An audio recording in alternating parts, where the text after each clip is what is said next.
Donc au fond, quel est l'objectif d'un système démocratique? C'est d'essayer d'avoir des mécanismes de représentation légitime et de se dire les gens qui décident le font au nom du peuple. Ça n'est jamais parfait, parce que c'est le débat, est-ce que ça doit être représentatif ou direct? Est-ce que c'est un système majoritaire ou proportionnel? Après, c'est des tas de débats, mais avoir des représentants qui vont décider et légiférer au nom du peuple, et d'avoir de manière régulière des élections, et ensuite de trouver des mécanismes pour aller plus loin. Je dirais que les deux premiers volets, quand même, ça marche plutôt pas mal dans les démocraties occidentales. Et je le dis avec d'autant plus d'humilité que si ça ne marchait pas, je ne serais pas là devant vous. Et je le dis parce que, en sincérité et respect, je suis impossible au Cameroun. C'est vrai. Donc je ne peux pas non plus dire que quelqu'un aurait voulu faire ce que j'ai fait en France au Cameroun, c'était pas possible. Bon. Donc, non mais... Donc il faut qu'on se... Donc c'est quand même mieux. Le mot démocratie ne peut pas s'appliquer en Afrique. La démocratie, d'abord, c'est quoi? C'est laisser les populations choisir leurs mandataires pour gérer leur pays et leurs biens. L'ayant compris, les dictateurs africains ils verrouillent au niveau de l'élection pour que l'expression populaire, l'expression du peuple soit vissée complètement au départ. Et pour que les élections n'aient qu'un seul logiciel qui répète inlassablement à la sortie que c'est la même personne qui est là et qu'on aura à la subir jusqu'à la lie. Parce que c'est la même personne qui a cassé le mur de la séparation des pouvoirs et qui gère le législatif, l'économique, l'administration, l'exécutif, la justice, et que la personne qui va proclamer les résultats, c'est lui qui l'a nommé, c'est un magistrat. Quand il nomme les magistrats, il gère leur carrière, il les met dans l'opulence, pour qu'ils puissent dire, bah oui, moi, les résultats, c'est lui qui est élu, hein, et c'est ça qui compte. C'est ça que vous allez retenir à l'extérieur. Et c'est là, à partir de là, où vous allez, le président de la République française va le féliciter, même si on a la preuve que c'était une mascarade, un simulacre d'élection. Et on va dire, vive la démocratie. Non, ça suffit. On ne sait pas ce que c'est que la démocratie. Si je ne fais que le dire, sans travailler dans ce sens, pour que les élections soient comme on fait ici. On informatise tout, et à 18h, on a le résultat. Au Cameroun, non. Il faut que le sous-préfet vienne récupérer, ou alors un organisme qu'on a mis en place, qui s'appelle ELECAM, où tout le monde est un transfuge du parti au pouvoir, et nommé par le président de la République. Excusez-moi. Pour passer un examen et tous les arbitres c'est vous qui les nommez. Vous croyez que ça peut durer? C'est pas possible. Alors vous dites que c'est pas le premier courrier que vous adressez au chef de l'État. Non, non, non. Les précédents, ils avaient aussi la même teneur. Je veux dire, non, quel type de pas courrier, la même chose. quels sont les échanges? Quand ça avantageait certaines élites, ils n'en parlaient pas, Puisqu'on a écrit, non, pas félicité, non, on ne félicite pas. On ne félicite pas. Si vous avez suivi tout dernièrement, quand il y avait eu appel à candidature, moi j'ai fait une sortie pour dire que je ne suis pas d'accord. Nous sommes restés à deux, il y a Grégoire, il y a Momodou et moi qui avons dit qu'on n'était pas d'accord pour cet appel à candidature.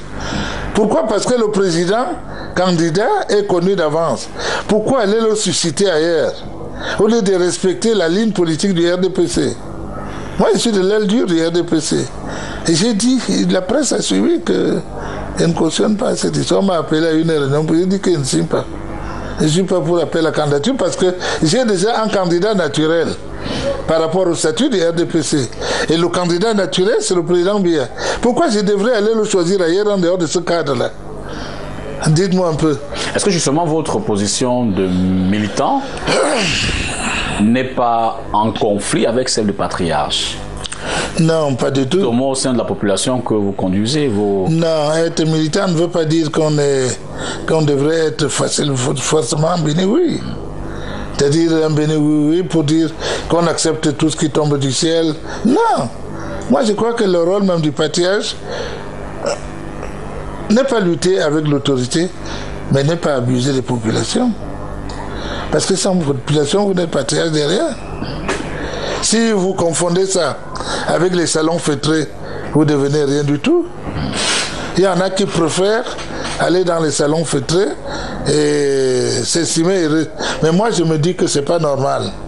C'est pas normal, il faut qu'il y ait un changement. Je vais vous dire ce qui nous a poussé même à rédiger cette lettre. Parce que pour nous, ça n'a jamais été un mémorandum. Parce que nous avons constaté que le fils de Mfund était laveur de voitures dans les stations ici, avec maîtrise. Ah oui.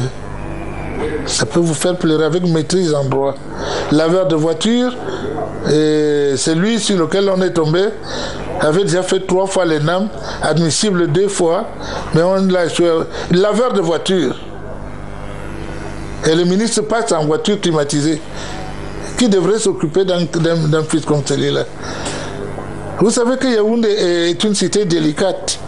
Quand vous trouvez une fille ici qui accepte d'aller à l'école, malgré toutes les tentatives là, vous savez, ici, on détourne les filles, on fait tout aux filles, on propose de l'argent et tout et tout. Quand vous voyez une fille accéder jusqu'à une licence, sachez qu'elle a dit non à la prostitution. Et quand elle obtient donc cette licence, elle revient, elle vend dans une vente, dans un restaurant tourne d'eau. Vous trouvez que c'est normal? On a besoin d'une licence pour aller vendre dans un tourne d'eau? Je ne peux pas mettre tout ça. Je me dis que les chaînes ne sont pas encadrées. Nous devons les encadrer. Les élites des autres départements font quoi? Ils cotisent pour soutenir leurs étudiants. Ils cotisent pour envoyer certains même en bourse en Europe. Ils suivent qui a fait tel concours. Ce n'est pas le chef de l'État qui devrait le faire. Ici, c'est de l'égoïsme. Parce qu'on veut qu'on continue à vous applaudir tout seul. Mais on va vous applaudir jusqu'à quand on n'aura même plus de paumes de main. Les mains seront déjà blessées partout. Qui va applaudir? C'est des applaudimètres, les enfants là. Parce qu'eux, ils doivent mourir applaudimètres. Et vous, ministre, j'ai dit qu'il n'y a pas de catégorie. Là, nous sommes formels et on continuera la lutte. Vous savez, par rapport au 8 mars, si tout dépendait de moi, ça ne devait pas exister. Parce que là où nous sommes, le pays est mauvais. Les gens ne font que mourir. Il y a la guerre à Bamenda. Et ici même, nous vivons mal. Par exemple, voilà ce que je vends. Le sac par exemple, le sac de carottes là, nous on achetait avant 8 000, 5 000. Maintenant, on paie le sac de carottes à 30 000 dans ce pays. La boîte de poireaux, on paie la boîte de poireaux à 6 000 à Sandaga. Quand on paye comme ça là, vraiment, moi-même, je ne sais pas, j'ai pitié de mon corps. Parce que nos enfants même qui partent en mariage maintenant souffrent. Tu vois par exemple, les jeunes n'ont pas de travail. Les jeunes souffrent. Pour rationner, on doit rationner 1000 francs à un enfant. On rationne 2000. L'enfant là va manger quoi? Regardez par exemple le tas de carottes de 500 dans notre pays. Vraiment, nous souffrons. Si tout dépend de moi, par rapport au 8 mars, ça ne doit même pas exister. C'est que demain, tous les femmes soient en noir. Pour montrer aux gens qui sont en haut que le pays ne donne pas. Moi, disons que le 8 mars, ça m'énerve. Ça ne donne pas. Le pays ne donne pas. Et quand ça ne donne pas, il faut montrer que ça ne donne pas. C'est parce que nous sommes petits pour parler à ceux qui sont en haut que ça ne donne pas. Mon fils, vraiment, ça ne donne pas, comme je vous dis là. Tu es là, tu souffres comme ça là. L'enfant part à l'école, il part la licence. Il rentre encore au marché, souffrir avec toi. Il rentre au marché, tu portes la tomate. L'enfant pousse sa part dans la bouette. Tandis que tu es là, tu es sa mère. Tu rentres, tu prépares, il part enceinte la femme. La femme part accoucher l'enfant. Elle revient encore te trouver à la maison ensemble. Tu nourris la fille de quelqu'un, tu nourris aussi l'enfant que tu as accouché. Tu es là, tu souffres. Vraiment, nous souffrons beaucoup dans ce pays. Maman, on voulait savoir, on voulait que vous donniez un conseil aux jeunes filles qui vont vouloir décider de fêter, genre, ils seront agités quoi. Non, mon fils, vous savez, les jeunes filles ne savent rien, elles sont ignorantes. Si tout dépend de moi, la fête ne doit pas exister. Parce que moi, demain, si vous venez ici, vous allez me trouver en noir. Et c'est en noir, sans qu'on vous dit là. Regardez ma tête, regardez. La tête d'une femme, d'une jeune dame comme moi. Regardez mes cheveux, regardez. C'est parce que parvient pas à me coiffer. Je m'en sors pas. Le kilo de macaroni coûte combien? Le kilo de viande coûte combien? Je vis mal. Avec combien de bâtons derrière mon dos? Les enfants qui peuvent même aller même chercher, rentrer me donner que maman, prends-moi une bière, tu bois. On ne parvient même pas à me donner. Regardez. Vous voyez une maman comme ça, elle souffre. C'est pas mon goût. Je ne bois pas parce que ça me plaît. Je bois parce qu'il souffre. Parce que pour boire même 500, mon goût c'est la Isenberg. Pour boire même 500 comme ça là, j'ai chancé jusqu'à ma tête. Parce que tu as dit qu'on va manger quoi? On ne parvient pas à manger. La banane, on vend 5 doigts de banane à 200 dans ce pays, mon frère. Vraiment, c'est malheureux. La boîte d'archi à 150, les dépulpés à 200. Tu ne vis, on vit mal. Je bois ça, c'est mon goût. Je bois seulement parce qu'il faut atténuer vraiment regarde, nous sommes au soleil. Il faut seulement atténuer la chaleur là. C'est pas parce que ça me plaît. Pour dire que je vais fêter quelque chose qui me plaît. Mais c'est quelle journée? Ça, c'est la maudite journée. Le nouveau président sénégalais a 44 ans. C'est-à-dire il avait 2 ans quand Paul Biya prenait le pouvoir. Aujourd'hui, à 44 ans, il devient le collègue de Paul Biya. C'est-à-dire ton petit-fils va venir te manquer de respect au sommet africain. C'est-à-dire, il va venir te manquer de respect. C'est-à-dire, c'est son collègue. Donc, tu peux dire. La personne qui a maudit le Cameroun, je suis sûr que c'est le cousin direct de Jésus-Christ. Si ce n'est pas Lucifer lui-même, je ne sais pas qui a maudit encore le Cameroun, quoi. Même association des pasteurs, Makosso à la tête, ils ne peuvent pas délivrer les Camerounais. Donc, si on veut bien comprendre, il n'y a pas une personne intelligente, un jeune intelligent au Cameroun pour prendre le pouvoir. Président du Sénat camerounais, il a 97 ans. Il est encore réélu président du Sénat. C'est vrai. Aïe! Sommet africain. Le vieux 91 ans, il est assis. Visite d'état d'un jeune président de 44 ans au Cameroun. Il va voir son homologue de 91 ans.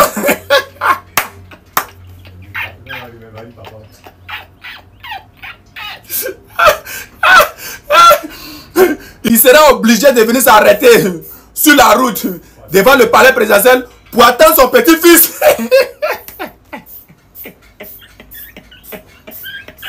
Ah, ils sont maudits! Ils sont maudits! Ils sont maudits! Ah, yeah. Ton petit-fils va venir te manquer de respect au sommet africain, c'est-à-dire sommet africain, l'Union africaine. Ton petit-fils te manque de respect, il te dit son bête, tu peux rien créer.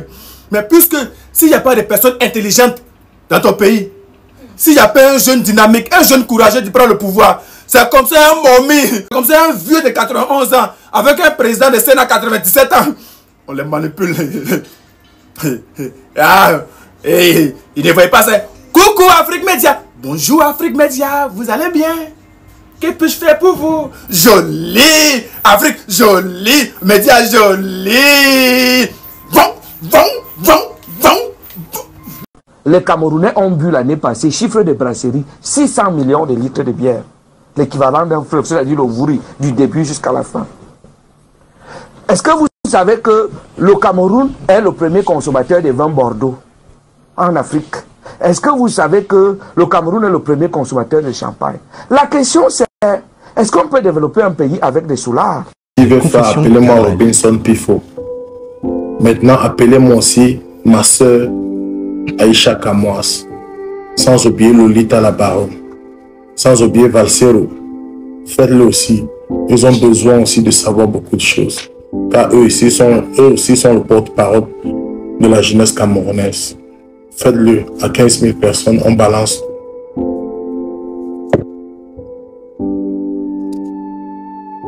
Et après ça, j'ai décidé de quitter ce milieu. Et je pense que c'est mon dernier direct. Mais pour une fois, moi, je serai honnête avec moi-même. Et taguez-moi aussi, moi, Minga. Parce que depuis cette histoire, je croyais qu'elle allait me soutenir. Plutôt, elle a disparu. Je n'ai pas compris pourquoi. Pourtant, on venait de se réconcilier. Je n'ai rien compris. Montons à 15 000 personnes et puis on balance tout. Oui, taguez-moi Aïcha Kamoas. Taguez-moi Lolita la Baronne. Si possible, le général Makosso aussi. Parce que c'est très important. Parce qu'il y a eu aussi dans ça une fusion Côte d'Ivoire-Cameroun. Des choses qui ne tiennent pas. Et David Eto'o est aussi au courant de beaucoup de choses. David Eto'o, oui, il est au courant de beaucoup de choses. Oui. Joël Pelé. Je pense que c'est des gens qui sont impliqués dans ce qu'on doit parler ce soir. J'ai demandé, taguez-moi David Eto'o, Popi, Joël Pelé, parce qu'il faudrait qu'on explique ce qui se passe dans le showbiz camerounais. Il faut qu'on explique, il faut qu'on raconte tout, il faut qu'on parle à la jeunesse. Appelez-moi Shakiro, c'est Loïc Njekam. Faites-le. À 15 000 personnes, on partage, on dit tout, on se dit les vérités. On peut laver le nom de beaucoup de personnes. Mais moi déjà, moi je sais ce que je dois faire. C'est vrai, oui, insultez-moi, je suis laid, je suis gros comme le porc, je ne me suis pas coiffé, je ressemble à rien, je sais. Il y a les situations de la vie qui dépassent la dépression. C'est-à-dire que tu n'as même pas le temps de prendre soin de toi-même. Ce coiffé n'est pas important pour le moment. C'est ce que je vais dire ce soir. C'est ce que je dois expliquer au peuple camerounais qui est très important. C'est pas être beau, c'est pas être présentable. Beaucoup sont beaux, beaucoup sont présentables dans ce milieu de showbiz, mais à l'intérieur, au fond, ils sont sales, ils font des choses immondes, des choses très graves que vous ne pouvez même pas imaginer.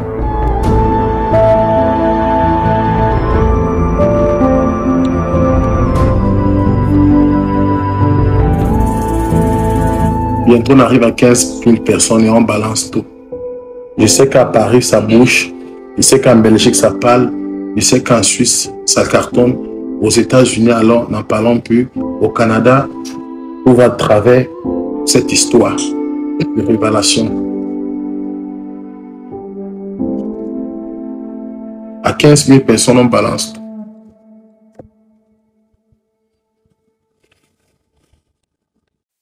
Bonsoir à vous tous, bonsoir à tous ceux qui m'ont aidé en prison. Je remercie mon grand frère Patrick Youma qui est aux États-Unis. Je remercie mon juge qui m'a été bien jugé. Il a bien vu cette affaire, il a bien regardé le dossier, il a vu que je ne suis rien dedans. Je suis non coupable devant lui, je suis vraiment non coupable et je ne connais même pas la dame. Je marchais seulement en route, elle m'a arrêté en disant que j'ai pris son téléphone. Je ne connais même pas cette dame et depuis que cette dame est partie, mais j'étais à la gendarmerie, elle n'est pas passée. Même quand je suis montée au parquet, elle n'est pas passée. Vraiment, je ne peux pas la laisser, je vais aussi porter plainte. Elle m'a amené en prison avec mes enfants. Mesdames, Messieurs, chers compatriotes et toutes celles de ceux qui me font l'honneur de suivre les actions de SOS Cameroun Solidarité par ma voix, je vous dirai jamais assez merci pour ce que vous nous apportez au quotidien. Sans vous, nous ne sommes rien et nous ne ferons jamais rien. C'est pour cela que je ne manque aucune occasion, ici comme ailleurs, pour vous renouveler nos remerciements. Merci à toutes et merci à tous. Aujourd'hui est un nouveau jour. Nous sommes exactement mercredi. Comme je vous ai dit, dans les prochaines heures, je pars pour une petite tournée encore. Donc, je préfère vous faire plusieurs publications comme ça. Alors, aujourd'hui était un nouveau jour. J'invite donc chacun d'entre vous à glorifier Dieu et à célébrer la vie. Sans Dieu, nous ne sommes rien. Je ne vais pas résister.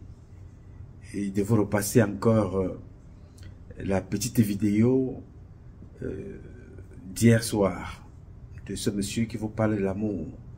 Là, ce n'est pas nous qui vous parle. Je vous partage aussi la pensée de quelqu'un d'autre pour vous dire que il y a la récitation.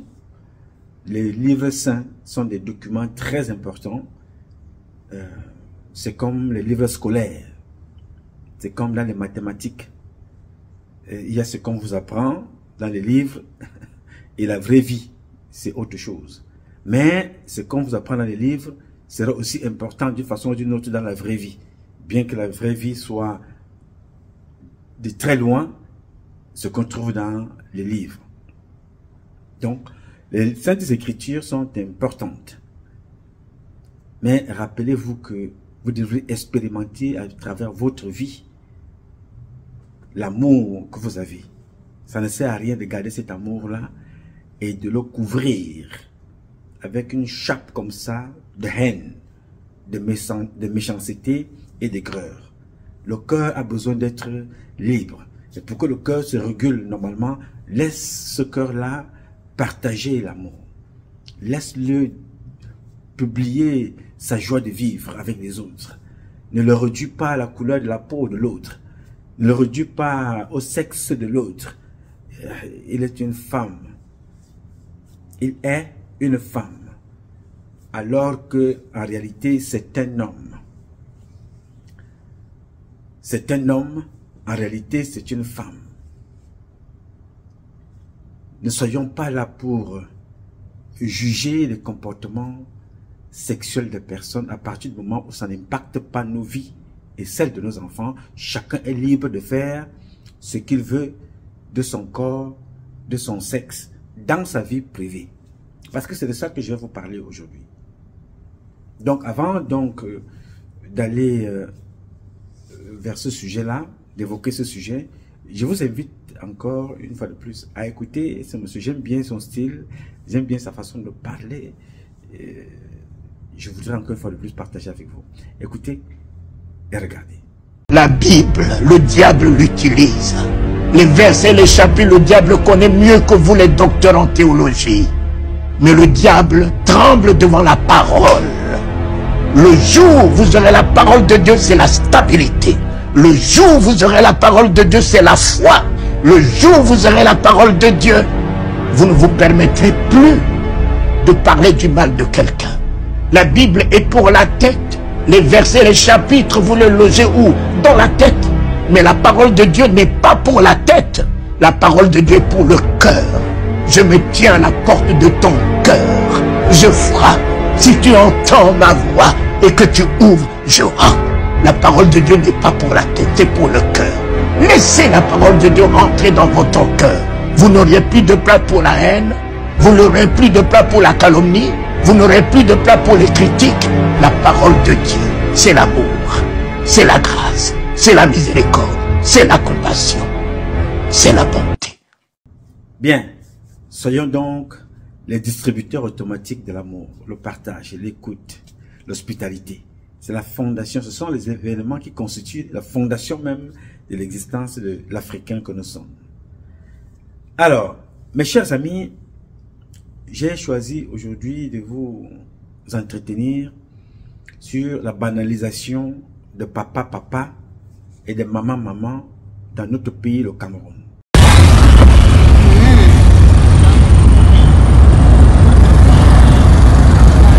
Vous avez déjà vu ainsi beaucoup dans votre vie? Le Cameroun devient le deuxième pays en Afrique centrale après le Gabon à officialiser la défense du fion.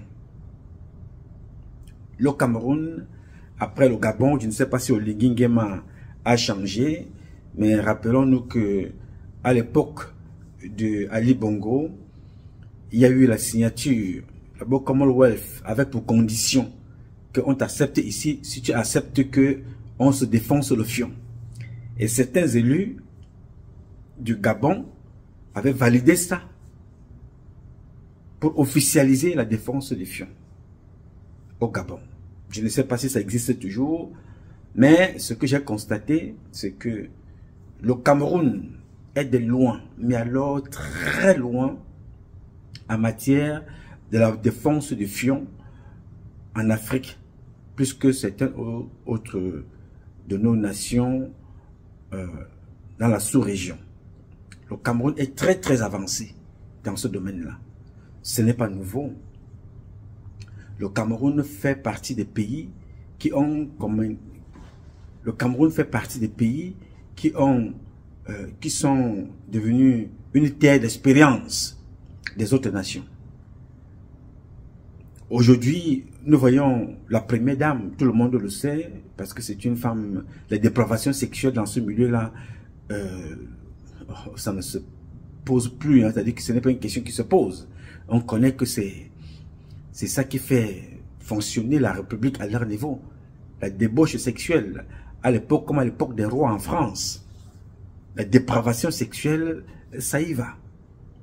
Et je vous dis, régulièrement, quand je dis des choses ici, je me suis documenté, je me suis armé des éléments qui peuvent me permettre de me défendre publiquement. Je viens seulement partager avec vous ici pour vous faire comprendre que nous sommes en train de rire de tout, de se moquer de tout, de regarder tout se passer autour de nous, alors que ça crée des conséquences très graves. L'image du Cameroun, l'image des enfants. Nous accusons les réseaux sociaux, nous accusons les influenceuses, nous accusons les prostituées. Nous oublions que dans notre pays, la présidence de la République est l'organe de régulation de la prostitution et de dépravation des mœurs. La sexualité est débridée là-bas. elle est banalisée dans notre pays. Donc, la défense des fions et les comportements de papa et maman trouvent leur régulation à la présidence de la République. Et avec comme porte-fagnon la première dame du Cameroun. Avec son adjoint, sa fille. Vous l'avez vu, elle vient au Cameroun avec sa maboya. C'est normal. Avec l'argent du peuple camerounais, c'est normal. Si c'était dans un autre pays, on aurait déjà retrouvé l'oiseau qui la porte émietté quelque part. Parce que c'est trop de moquerie vis-à-vis du peuple camerounais. C'est trop d'humiliation vis-à-vis du peuple camerounais. Je fais partie de ceux-là ici qui avaient dénoncé cette histoire dans les livres, les manuels scolaires des enfants. Je pense que c'était à l'école primaire où c'était en 5e, 6e, la zoophilie, l'homosexualité, you know. Il ne sait pas qu'est-ce qu'on éduque les enfants dans des sujets qui n'ont rien à voir avec leur milieu quotidien. Nous avons dénoncé ça ici. Et ça se passe devant des parents. Ça se passe devant ceux qui se pavanent tous les jours sur les plateaux de télé. Ils sont des docteurs, des ingénieurs, des professeurs, des agrégés. Ils sont sur les plateaux tous les jours. Mais ce qui se passe dans leur pays suscite tout simplement les commentaires pour certains qui trouveront des explications. Qu'on parle d'homosexualité à un enfant de 6 ans. Et c'est normal que certains se retrouvent sur des plateaux de télé, débattent de ça. C'est normal que certains s'asseyent, conçoivent des manuels scolaires où on parle de ces choses-là. Dans notre pays, c'est normal. J'échange avec vous ici pour vous dire qu'il y a une université en Afrique, un pays qui fait office d'une université en Afrique aujourd'hui, l'université du temps. Le temps et ses événements. C'est le Sénégal. Le Sénégal, il s'est passé quelque chose hier soir. Le président de la République, après son élection, il y a eu une nomination de son ami, le Premier ministre, Ousmane Sonko. Le président Bassirou. Élection, nomination d'un Premier ministre. Et hier soir, il y a eu tout un remaniement de tous les gouvernements et organismes de l'État. Et ça continue. Le retrait des passeports diplomatiques, le retrait des voitures de service, interdiction de sortie pour pas mal d'entre eux, les enquêtes sont lancées, les audits sont lancés dans tous les départements depuis 2019 jusqu'à ce jour, pour ne pas aller loin pour le moment. Pourquoi je te parle de ça? Je te parle de ça parce que nous croyons que certains comportements sont éternels. Nous pensons que ça se passe chez les autres. On s'en accommode. Ça devient normal. On banalise. Je répète ici que chez nous, le changement se fera. Et les gens auront des comptes à rendre. On ne peut pas se comporter comme ça dans une société qui se veut civilisée. Tout est bafoué. La culture, nos traditions, nos valeurs culturelles, traditionnelles, éducationnelles. On ne sait pas qui fait quoi dans notre pays, le Cameroun. Mais chaque Camerounais va se lever et va se dire, ah, les Camerounais sont mous, hein. Vraiment, les Camerounais sont mous. Vraiment, on ne peut pas comprendre un pays comme celui-là. La première dame amène son mari, il est vieux, il est fatigué, on l'expose toujours à côté d'un gâteau. C'est une humiliation, c'est vrai. qu'un président de la République dont le peuple ne peut voir après 90 ans. Le seul endroit où on voit ce monsieur-là régulièrement, c'est à côté d'un gâteau. À chaque fois qu'il faut voir Paul Biya, en dehors de le voir en train de sortir, on le voit, il ne bouge pas sur lors du 20 mai. La seule chose qui bouge chez Biya, lors du 20 mai, c'est la bouche. Il est toujours en train de manger du goro-goro. Il mange le goro-goro que mes frères du Nord apportent.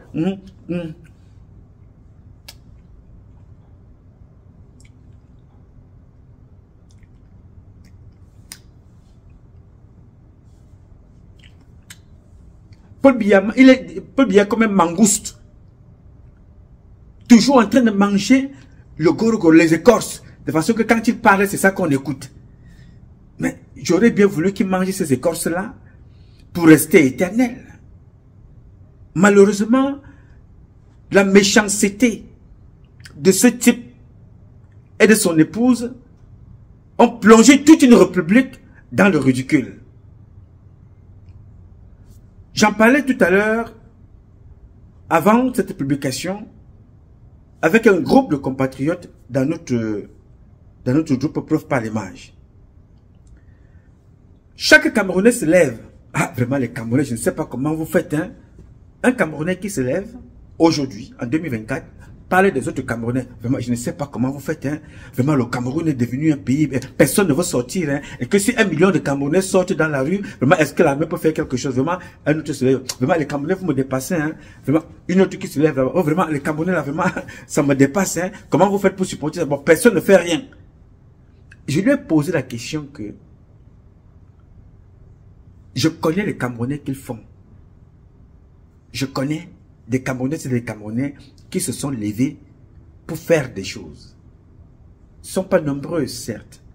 Mais vous qui découvrez donc ce qui se passe aujourd'hui, vous venez faire exactement comme M. Biya au pouvoir, qui fait le constat alors qu'il est président. Alors, si tous les Camerounais se posent la même question, qui va agir? Si tous les Camerounais se posent la même question, qui va agir? Parce que nous avons une république des bandits. Emmanuel Nganou Messi pointe du doigt la corruption entretenue par les élites du Sud. J'ai reçu une bonne délégation de cette région qui est venue battre campagne, entre guillemets, pour l'entreprise qui est sur le terrain aujourd'hui, m'invitant à accepter le kilomètre de route à 1,2 milliard. Aujourd'hui, les plus grands criminels sont des gendarmes qu'on arrête tous les jours. Les plus grands criminels sont des policiers. Ça n'a pas commencé aujourd'hui. Ça n'a pas commencé maintenant. Le problème avec ce système, c'est que tous les chefs de renseignement camerounais ou presque sont eux-mêmes des bandits. Quand ils ne sont pas des bandits, ce sont des commerçants. Comment voulez-vous que ça marche dans une république où chacun veut tout simplement le galon, sans devoir, sans rien faire? Les bureaux sont utilisés, c'est les comptoirs commerciaux, les comptoirs de business. Un général sort avec ses galons, d'autres tu vois dans les supermarchés, avec les galons aux épaules. D'autres tu vois dans les chantiers, le colonel est là. Tu vois dans les écoles, ils portent les galons pour aller déranger les professeurs et les enseignants. Partout tu les vois, tu ne les vois partout, sauf là où la sécurité et l'insécurité ont besoin d'eux. Tu vois les militaires avec des galons partout, sauf là où on a besoin d'eux. Donc comment voulez-vous que les gens comme ça vous parlent de ce qui se passe et anticipent? Quand vous avez la fille d'un chef d'État qui vient narguer le peuple dans les réseaux sociaux, c'est normal. C'est-à-dire que c'est normal que dans un pays où on manque de l'eau à boire, on manque de quoi se soigner, la fille d'un chef d'État ne travaille nulle part. Elle ne fait rien dans sa vie et de sa vie. Elle monte, elle se pavane comme sa mère et son père. Avec l'argent des Camerounais, et on se moque des Camerounais tous les jours. Et tu trouveras des gens qui vont expliquer ça. Je voyais une image qui m'a été envoyée tout à l'heure par Rodrigue. La collection des voitures des chefs d'État. Les voitures des chefs d'État qui deviennent, dans certains pays, c'est le patrimoine que les gens viennent visiter. Ça, c'était la voiture avec laquelle De Gaulle roulait. Ça, c'est la voiture avec laquelle JFK roulait. John Kennedy. Bon, voilà la voiture. Les nôtres, la voiture d'Amadou Ahidjo, les autres ont pourri à Paris. Les voitures pourri à Paris. Méchanceté parce que les gens refusaient de penser et anticiper. Allez regarder comment quelqu'un a pris les tracteurs offerts pour permettre aux Camerounais de travailler. La méchanceté d'un seul homme. Ils ont pris les tracteurs, il est allé laisser quelque part dans un coin plus de 2, 3 ou 5 000 tracteurs. Je ne sais pas, mais les tracteurs ont pourri là-bas. Par méchanceté. Et la même personne va condamner les gens qui ont détourné. Quelle est la différence entre M. Biya et ceux qui ont détourné de l'argent? Lui qui a abandonné les tracteurs. Quelle est la différence entre lui et cela? Je ne sais pas ce que vous voulez devenir, mais nous sommes là en train de toucher plus que le fond. Nous sommes gouvernés par une ancienne breuseuse de maquereaux, de poissons maquereaux, qui tient tous les colonels, pas parce qu'ils sont pas forts, mais parce que c'est des colonels jouisseurs, les généraux jouisseurs, des ministres jouisseurs. Chacun ne pense qu'à son terrain qu'il a arraché. Chacun ne pense que quand il arrache le terrain, il va dire Paul Biya, ayoba yop, lui il est là. Nous sommes gouvernés, dirigés par une association de prostituées à tous les niveaux. Prostituées politiques, prostituées physiques, prostitution financière, prostitution idéologique, prostitution dans tous les domaines. Nous sommes dirigés par un groupe de prostituées. Aujourd'hui, on n'a pas fini avec la mère, le père. Aujourd'hui, la fille vient nous narguer. Et c'est normal. Mais ces gens-là vont courir pour aller en Arabie Saoudite. Ils ne sont pas parfaits là-bas, mais il y a une certaine régulation. Ça ne veut pas dire qu'il n'y a pas l'homosexualité là-bas. Hein. Non. Le mot whatever existe depuis que la Terre a toujours existé. Il y a donc un petit groupe de personnes dans le monde qui pensent qu'ils peuvent exister qu'à travers ça. D'autres n'ont pas fait d'enfants, ce n'est pas un problème. Ce n'est pas parce que tu n'as pas fait d'enfants que tu ne peux pas en éduquer. Mais ne dépose pas et n'impose pas la défense du fion dont tu as fait montre dans ta vie à tout le monde. On sait que ça existe. L'un des maires de Paris, je ne sais pas comment on appelait ce monsieur-là, le maire, il était le maire de Paris. Il était, de sexe opposé à beaucoup d'entre vous. Mais il vivait sa vie, il était très discret. Maintenant, c'est devenu, vraiment, c'est la mode. Dans ton CV, si tu marques que je suis et j'ai le fion défoncé, et je suis moi-même un défonceur de fion, tout de suite on te prend. C'est-à-dire, le CV est devenu aujourd'hui, il faut mettre le drapeau de LG Guadjalajala. Dès que tu mets LGB Guadjalajala, tu es sûr que, vraiment, même si c'est devenir candidat, les portes te sont ouvertes. Et on a donc pris une catégorie d'artistes que vous connaissez et d'autres que vous aimez beaucoup, au Congo, au Cameroun, un peu en Afrique. Et on a fait d'eux des porte-fagnons de ces gens-là. C'est-à-dire que pour que tu fasses un concert, tu dois avoir une salle pleine. Ça veut dire que tu es dans la défense des fions. Vous voyez ça aux États-Unis avec certains. Les gens décident devant vous d'élever les comportements qui relèvent des comportements sataniques. Parce qu'on oblige ça, on impose ça aux gens. Faites ce que vous voulez faire de votre corps. Moi, je fais du mien ce que je veux. Personne n'est là pour me dire, ou je ne suis pas là pour dire à quelqu'un, deviens comme moi. Je suis hétérosexuel, ou je ne le suis pas, ce n'est pas le problème de quelqu'un. Je ne peux pas imposer à quelqu'un ou aux enfants, devenez comme moi, qui suis du sexe opposé, du côté papa, ou de maman. En ce moment-là, faites ça dans vos vies en privé. Vous voyez aujourd'hui, un match de gala, on appelle les artistes, vous verrez toujours les mêmes têtes. Certains qui sont dans la défense des fions. Vous verrez les artistes qui n'ont rien à voir avec le football, mais vous les voyez là, vous vous dites maintenant, celui-ci n'était pas en concert l'autre jour, celui-là n'était pas, mais qu'est-ce qu'il fait là, il est footballeur. Vous les trouvez toujours partout, entre les pattes. des chefs d'État, des ministres étrangers, vous les trouvez toujours là. Donc, Paul Biya et son épouse et leur fille deviennent des porteurs, porte-drapeau de ce système-là. Dans le monde et en Afrique. Et on regarde. On suit. Nous voulons être comme le Sénégal. Nous voulons être comme certains pays en Afrique. Mais on est là, on subit tout. Les voleurs de la canne, c'est chez nous. Les détournements du Covid, c'est chez nous. L'expérience avec des enfants, la pédophilie, l'homosexualité, la zoophilie, avec des enfants, ça commence chez nous. L'officialisation du fion à la présidence, c'est chez nous. On regarde. Le président n'est plus vivant, socialement, politiquement, mais ici, on regarde. Le président a pris sa signature, délégation de signature, on regarde, on commente, on suit. Le secrétaire général à la présidence enlève son frère, son ami à un poste, il met un autre, il bouge d'autres. Jeu de chaises, on suit, on regarde. On ne se pose pas la question que Nana Sanjan, l'enquête de Camerco, où est cette enquête-là? Où est l'audit? La Sonara, où est l'audit? Toutes ces compagnies-là, on fait comment? On fait toujours les mêmes choses. Et on passe. On est là. Le Cameroun s'appauvrit. On se contente des commentaires.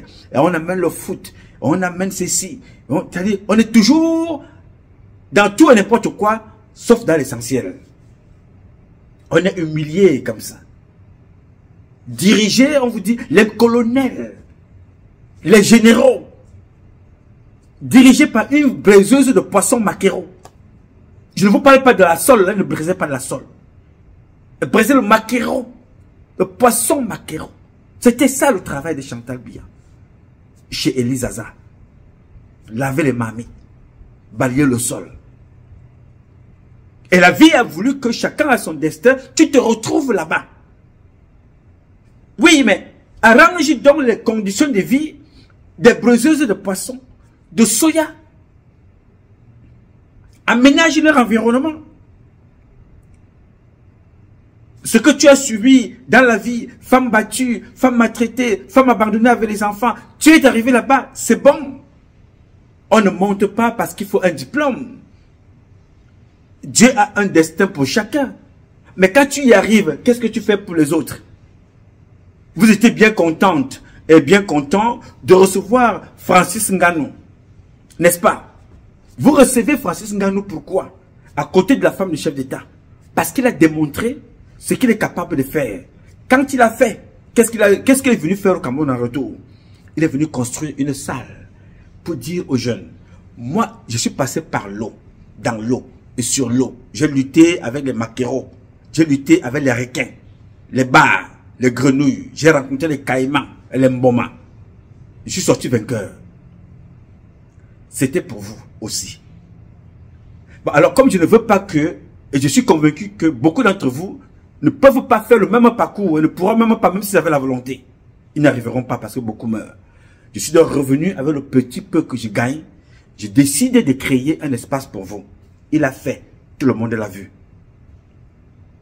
La fondation Chantal Biya, elle est représentée à Bamenda. Montrez-moi les établissements de la fondation Chantal Biya à Obala. Montrez-moi l'établissement de la fondation Chantal Biya au nord-ouest, au sud-ouest. Au Grand Nord, là où ils disent que c'est le foyer des élections de Paul Biya. Montrez-moi la fondation Chantal Biya. Cet espace qui est régulé pour voler les enfants, consommer les cerveaux de veau, tuer les enfants pour boire leur sang. On n'est même pas capable, dans le sud, de trouver ça dans 3 endroits. Les gens volent, s'empiffrent, détruisent nos valeurs culturelles, traditionnelles et éducationnelles. On est là, on regarde, on observe. Le Cameroun, aujourd'hui, tu peux marcher dans la ville et ne pas voir le corps d'un chien quelque part, même d'une poule. Mais tu trouves le corps des femmes assassinées, des bébés jetés dans des poubelles, des femmes découpées. jetés dans les sacs, des hommes tués chaque jour à Yaoundé. Et qu'est-ce que c'est que Yaoundé? C'est un village devenu une ville. Pas n'importe quelle ville. Ville capitale, politique, capitale, diplomatique, qui héberge tous les pays ou presque qui sont amis et partenaires. Et il y a des relations diplomatiques avec notre pays, le Cameroun. Cette ville-là, vous la voyez dans la saleté. On applaudit, c'est normal. Mais dans cette ville-là, il y a des gens qui roulent avec des Rolls Royce. Voilà. Je suis chez mon maire, le maire de l'artiste de Managama.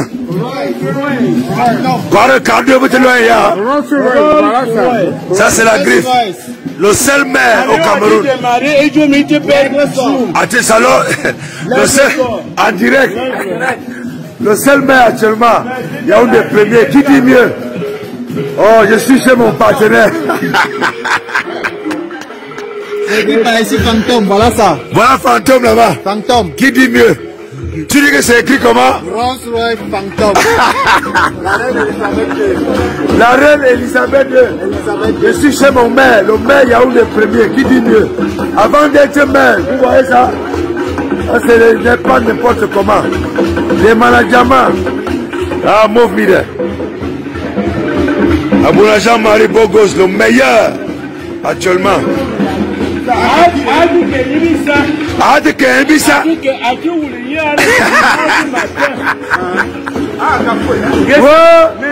Ouais, Seigneur Dieu merci. Abouna Bogos, le meilleur. Maire Yaoundé premier. Le maire du chef de l'État actuellement. Yaoundé premier. Qui dit mieux? Ici, c'est comme si nous étions à Las Vegas, Kansas City aux États-Unis. Ah oui, oui. Ah oui, oui. Oui, oui. La seule voiture qui coûte 595 millions. C'est la seule voiture, la reine d'Angleterre qui roule avec. Abouna Jean-Marie, le meilleur. Et la reine des gens en a lu. Et des managements dans son propre pays. Ça, c'est le maire de l'artiste.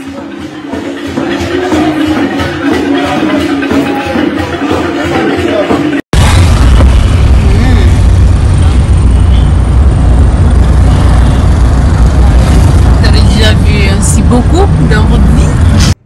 Le président regarde. Le président est content de voir ça. La poubelle. La première dame voit ça. Les influenceuses sont arrêtées.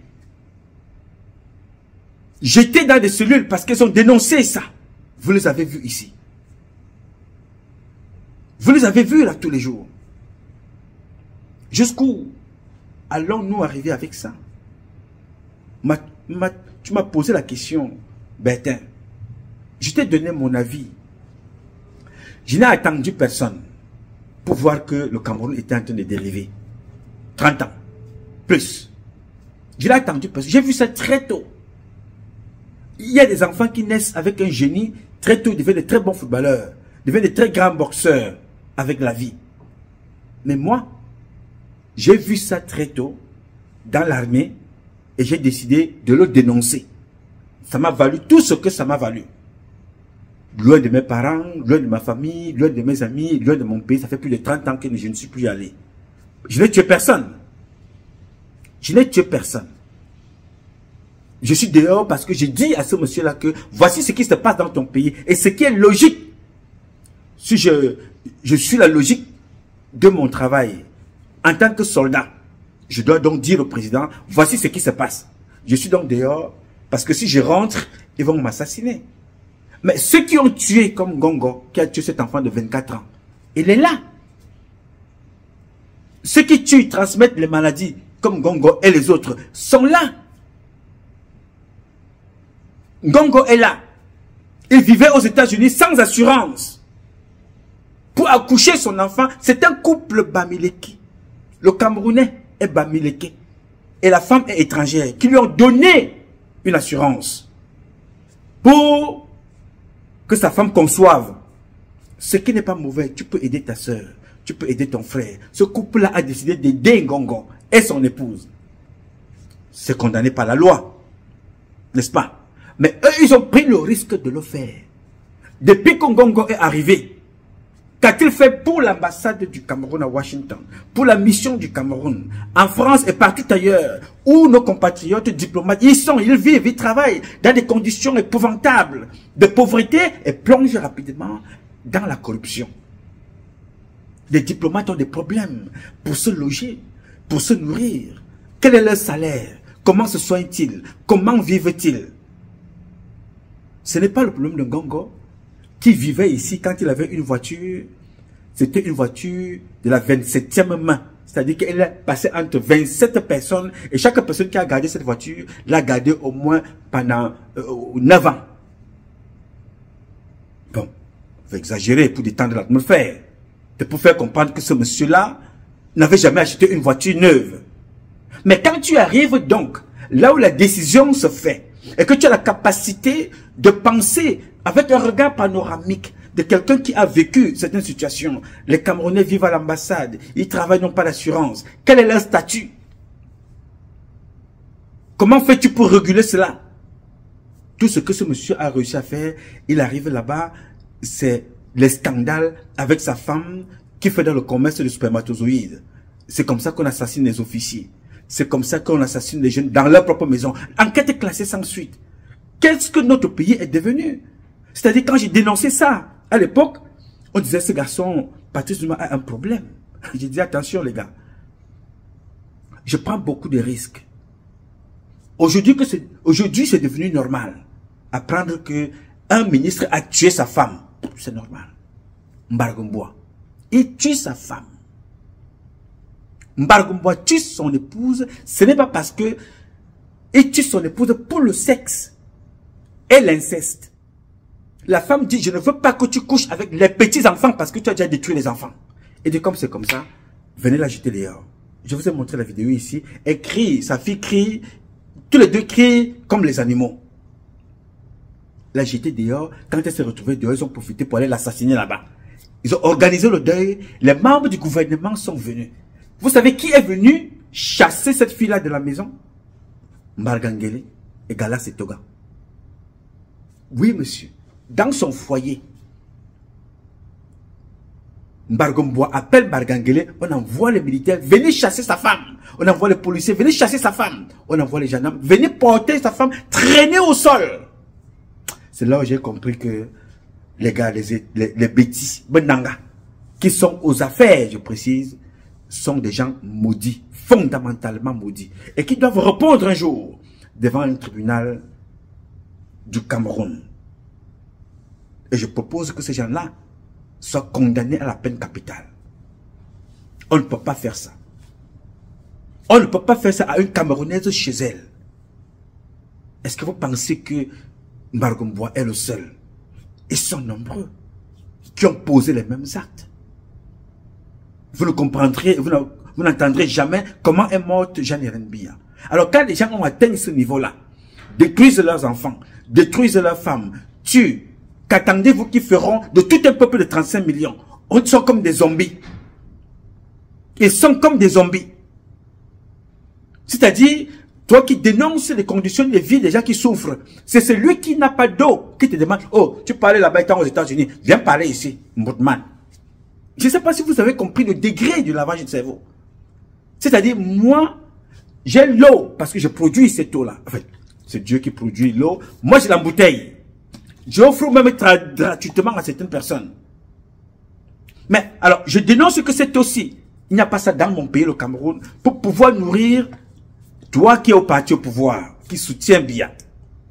Je veux te nourrir avec cette eau. Je dénonce qu'il n'y a pas cette eau-là. Mais c'est celui qui manque cette eau qui va venir me combattre.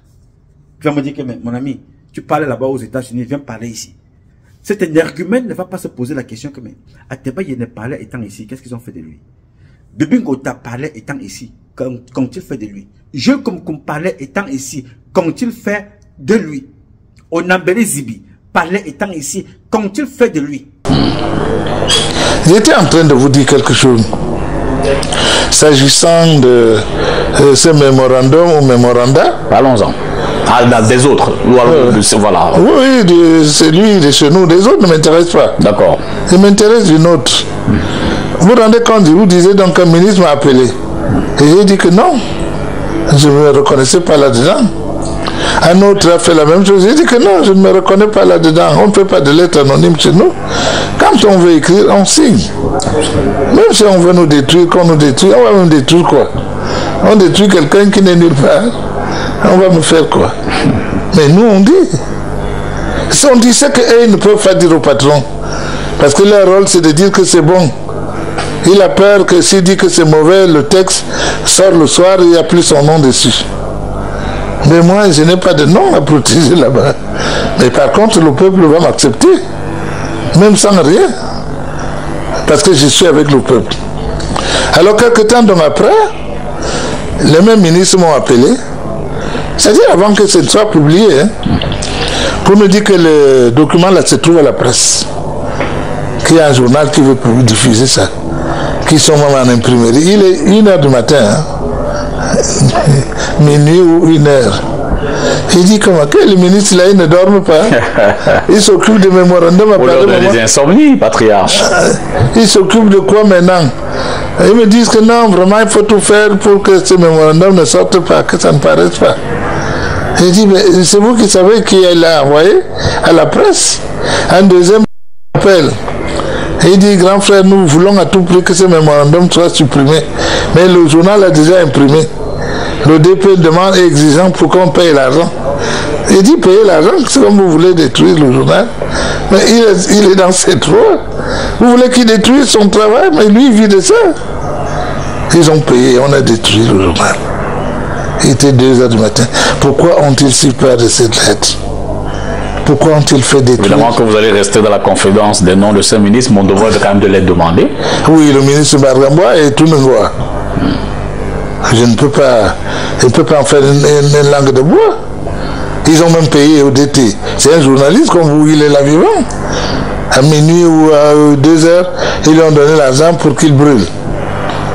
Il est vivant. Mais qu'est-ce qu'ils avaient peur? Et tout au long de ce processus, avant... Et c'est les mêmes qui vont intenter un procès contre moi pour dire que j'ai rédigé un mémorandum. Est-ce qu'ils peuvent prouver que ce papier est de moi? Ce tract est de moi? C'est-à-dire que c'est des choses qu'ils avaient en tête. C'est des choses qu'ils avaient en tête. Est-ce qu'ils peuvent prouver que vraiment ce qu'ils ont vu dehors est de moi? Aujourd'hui, combien de Mfundi compte-t-il de ministres? Oh, ben, le Mfundi a 3 ministres. Le Mfundi a 3 ministres. Il y a Mama Fouda, il y a Bargambois Philippe, il y a le professeur Fouda. Séraphin qui a la primature. Oui, c'est tout. Il y en a d'autres qui se prévalent du Mfundi. Même s'ils ne sont pas du Mfundi, ça les regarde. Moi, je sais que c'est 3 ministres pour le Mfundi. Vous êtes ferme là-dessus. Je peux aller vous montrer si quelqu'un vous... Voilà. Vous avez vu les tombes de mon père et ma mère? Absolument, quand nous sommes entrés dans votre résidence. Bon, quand quelqu'un vous dit qu'il est du Mfundi, et la tombe de son père et tout ça, et sa mère se trouve à 20 km de là, c'est que il construit une maison là-bas, ça veut dire que... Ah, vous faites allusion à... Oh, je ne fais pas de publicité à ça. Le ministre Laurent, ça j'ai tout dit. Oh, je ne fais plus de publicité. Son nom est largement revenu quand même comme cité n'étant pas... Je ne sais pas, s'il n'est pas du Mfundi, lui-même devrait être conscient. Qu'est-ce qu'il veut dans le Mfundi? Il peut devenir ministre même étant ailleurs. Alors, s'il pense qu'être un Mfundi, c'est sa chance. Oui. Alors, si on peut avoir plus... moi, je ne parle plus de lui, c'est beaucoup de publicité. Alors, depuis quelque temps, on assiste justement à une floraison des mémorandums. Il y a eu la Damawa, il y a eu l'extrême nord, il y a l'Est. Vous, en tant que patriarche, mais certainement, vous également qui avez des revendications, vous comprenez cette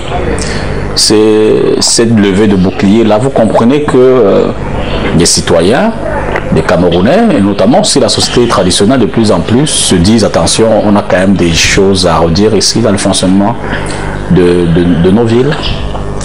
Oui, nous avons beaucoup de choses à dire. C'est là où la position des élites là énerve les citoyens.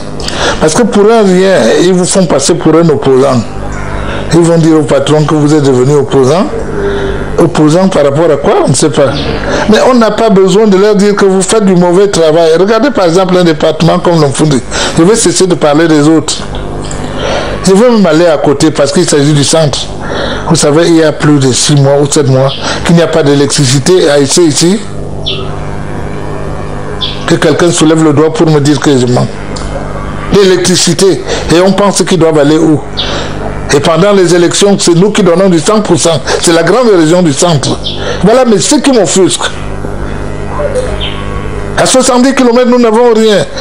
Alors qu'ailleurs, vous faites 150 km, vous avez tout jusqu'aux plantations. Et on a 0 comme tu feras 0, 0, virgule, je ne sais pas 0 combien. C'est ce qu'on ne veut pas que je dise.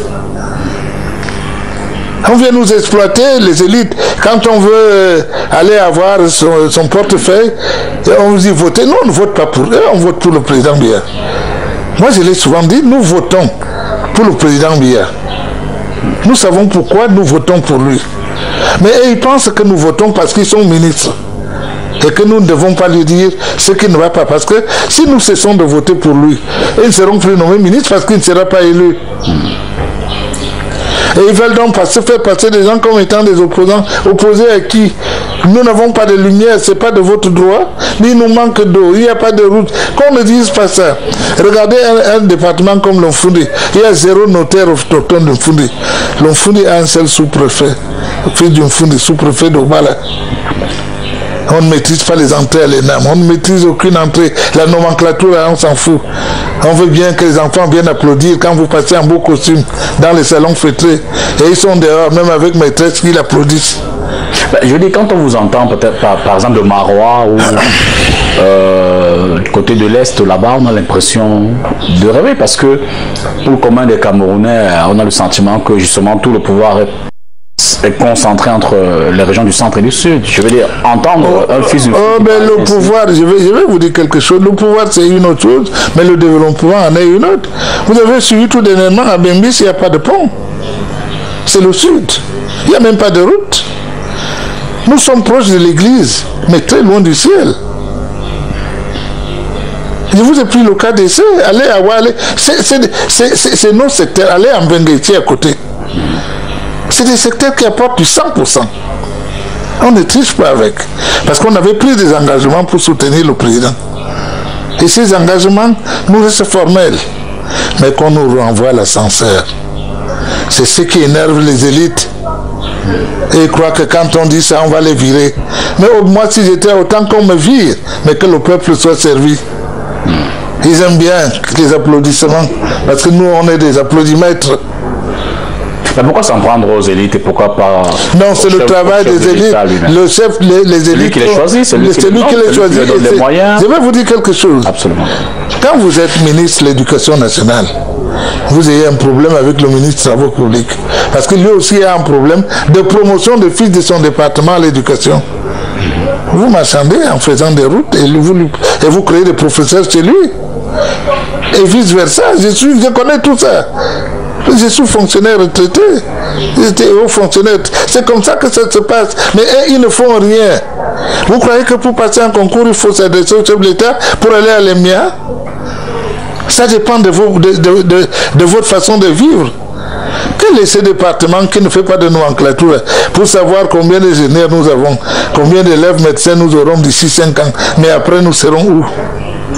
Je vous dis que ce qui est bon pour l'Omfundi est bon pour tous les départements de la région du centre. Je suis mieux placé pour le dire parce que c'est une honte. On est égoïste par rapport à nos jeunes frères. Moi, je les soutiendrai. Je suis le porte-parole de 100 voix.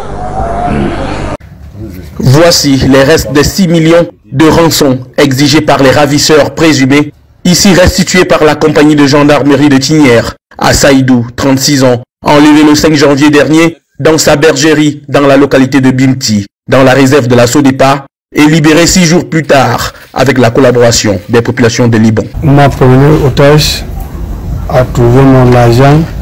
Je vous remercie.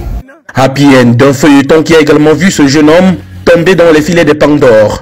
Dans ce campement ont été retrouvés de nombreux objets, des gris-gris et une arme. Ça c'est l'eau. L'eau là, quand il boit ça, il va disparaître. Il va partir. Même si tu attends avec quoi il va partir. À la compagnie de gendarmerie de Tignières, on salue la synergie armée-nation, un diptyque qui porte des fruits. Je vous remercie à Kokom je vous remercie. La population ont travaillé la main dans la main. Cette action vient réconforter déjà les actions prises par le haut commandement en lançant la 8e phase de l'opération Adano. Déjà en mettant également sur place dans les villages et localités importants des postes de surveillance pour implémenter le concept de gendarmerie de proximité. Le commanditaire du rapt ainsi que 2 autres larrons avec lesquels le mis en cause constituait un groupe de preneurs d'otages court toujours, mais pour combien de temps? Il est 6 h ce samedi 10 juin 2023. Une jeune fille âgée de 23 ans et son petit frère de 7 ans trouvent la mort dans la nuit du vendredi 9 juin au samedi 10 juin 2023 dans la ville de Kribi. Une mort trouble qui a laissé les membres de la famille et les populations d'Assé-Balnières sans voix. À la mort de l'hôpital de district de Kribi, ce sont des pleurs et des cris de consternation qui ont accueilli tout le personnel de santé et les curieux venus nombreux vivre le drame. Je suis rentré de la réunion vers 19h30, 21 mois. Les enfants étaient en bonne santé. Ma mamie, tu es rentrée, oui. Tu es rentré avec notre poulet. Elle dit oui, voilà votre poulet, les femmes actuelles. L'aînée de 23 ans a pris le poulet. Elle a déchiqueté le poulet. Elle a donné, elle a mis dans le plat. Elle a fait chacun son morceau. Elle est restée avec sa part. Les enfants ont fini de manger. Elle-même, elle a mangé sa part. Son oncle est aussi venu là, mon petit frère. Il a dit que goûte-moi aussi le poulet que tu manges. Elle aussi, elle a pris le poulet, elle a donné à son oncle. Il a aussi mangé un quart de poulet. Que s'est-il réellement passé à la mort de l'hôpital de district de Kribi? Il n'est pas question de mettre les corps à la mort sans avoir les circonstances de ces troubles. Irina, réveille-toi. Apou est en train de vomir dans le petit garçon aussi. Je lui demande que c'est quoi. Il me dit que c'est Inès qui est en train de dire qu'Apou est en train de vomir. Je dis ouvre la porte, tu viens avec lui. C'est comme ça que je me lève du lit, je sors. Je trouve l'enfant. Apou, c'est quoi? Ma mamie, j'ai seulement mal au ventre. Des questions fusent de part et d'autre pour savoir les circonstances de ces décès qui semblent prêter à la confusion. La tante des enfants en pleurs tente tant bien que mal d'expliquer ce qui aurait pu être à l'origine de ce drame qui laisse cette famille dans la douleur. C'est comme ça que j'appelle son mari avec la voiture, son mari vient. On a trouvé les enfants, ils ont commencé à pleurer. Celle-ci qui est couchée, l'aînée, elle a pleuré jusqu'à porter son petit frère. Comment? Apo, tu n'étais même pas malade. Pourquoi tu meurs? Ouais, Apo, tu meurs quoi? Laissez-nous tout ça les parties dormir. Si tu n'étais même pas malade, tu as seulement vomi 1 fois, 2 fois. J'ai appelé ma mamie, elle t'a amené à l'hôpital, non? Pourquoi tu meurs? C'est comme ça que je lui prends l'enfant à main. Je lui dis, ouais, Inès, laissez ne pleurer. Elle commence à pleurer. À l'instant, elle aussi, elle dit que je commence à avoir mal au ventre. Je veux vomir. C'est triste, les corps ont été sécurisés à la morgue en attendant l'ouverture d'une éventuelle enquête qui déterminera les circonstances de ce drame. Samuel Thierry-Nzam et Catherine Bilo. Bon, je fais cette petite vidéo, bonjour d'abord à tout le monde et bonjour à la jeunesse ECA. Je fais cette petite vidéo pour répondre à Bruno Bidjan qui a appelé, qui a dénoncé l'insolidarité au milieu de la jeunesse ECA. Mais je vais aller un peu plus vite pour ne pas perdre le temps pour répondre à Bruno Bidjan. Bruno Bidjan, comment voulez-vous qu'il y ait de la solidarité entre nous les ECA? Quand vous venez dans nos villages, vous pillez nos richesses, une minorité des ECA de 1% se partage ces richesses. Est-ce que tu vas même dans nos villages pour voir ce qui se passe là-bas? Vous pillez notre bois, par exemple, Franck Biya a pillé nos bois et laissé les routes en état délabré pour quitter rien que nos villages à aller dans des villages, et la ville à aller dans des villages, il n'y a pas de route. Je ne veux pas aller long. Les nourritures pourrissent dans nos villages, il n'y a pas de route, il n'y a pas d'hôpital, pas d'école. Et vous voulez qu'on soit solidaire avec vous comment? Il n'y aura jamais de solidarité. Paul Biya même a divisé les écarts pour mieux régner. Hein? Dites-nous pourquoi, pour quelle raison Paul Biya a divisé la province du centre-sud? Pour quelle raison? Et faire de chacun son petit morceau de viande. Ce ministre prend ce village, ça devient son morceau de viande. Ce ministre prend ce département, ça devient son morceau de viande. Et c'est comme ça qu'on nous divise. On divise, tel est Don, tel est Wundo, tel est Boulou, tel est ceci. Et c'est le langage-là. Quelle solidarité? Vous faites toujours ce petit langage-là. Au moment où les élections arrivent, quelle solidarité? Depuis 40 ans, vous avez passé le temps à diviser les étangs, à les spolier. La Cannes, il y a eu la Cannes ici au Cameroun. La Guinée équatoriale était là, le Gabon était là. Mais vous avez sauté les étangs pour aller mettre une poule à l'ouest, une poule au nord. Aucune infrastructure. Aujourd'hui, vous venez nous parler de la solidarité de la jeunesse étant. Cette petite solidarité, ça ne passera plus. Si cette solidarité sera pour soutenir toujours et il y a toujours les billards, vous vous trompez. À l'heure-ci, le peuple quand demande son autonomie, c'est la seule solution. Nous voulons notre autonomie, nous allons nous-mêmes nous autogérer. Point barre. Si vous voulez qu'on soit solidaire avec vous, mettez donc l'autonomie, signez donc l'autonomie de la FEDEC, comme vous avez signé le statut spécial au NOZO et la décentralisation à l'ouest. Je m'arrête là. Assise à même le sol, entourée par des récipients vides, Ndelme attend son tour. La main sur la tête, la cinquantaine révolue, elle s'est levée de bonne heure à la recherche de l'eau. Mais face à l'affluence, l'attente devient longue. À quelques mètres de là, Sophie est couchée au sol.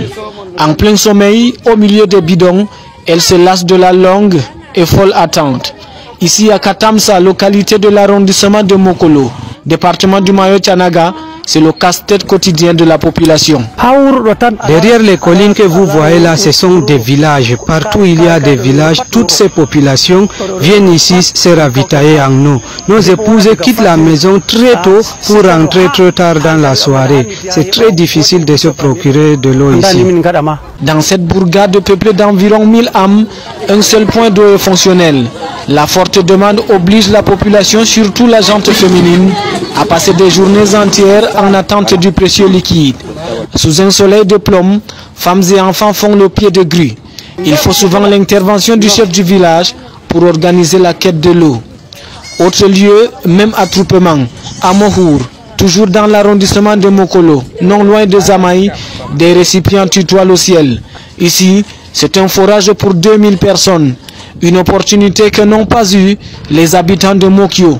Ici, la population se rue vers les lits des maillots pour recueillir de l'eau. Qu'importe la qualité, l'essentiel, c'est d'avoir quelques gouttes, de quoi étancher la soif avant que la source ne tarisse. Cette eau boueuse n'est pas usée, détrompez-vous, c'est une eau potable aux yeux des populations de Wolorde. Chez nous ici, il n'y a pas de l'eau, nous buvons seulement l'eau du Marigot comme ça, donc nous nous sauverons seulement au village comme ça. Parfois nous creusons 6 mètres pendant les moments pluvieux, en profondeur. Nous ne trouvons pas d'eau. Les conséquences sont fâcheuses pour ces derniers. Beaucoup des enfants tombent malades à cause de ces eaux que nous buvons. Souvent, ils ont mal au ventre. Dans cette partie du pays, l'eau a cessé d'être une nécessité. Désormais, l'eau est un luxe.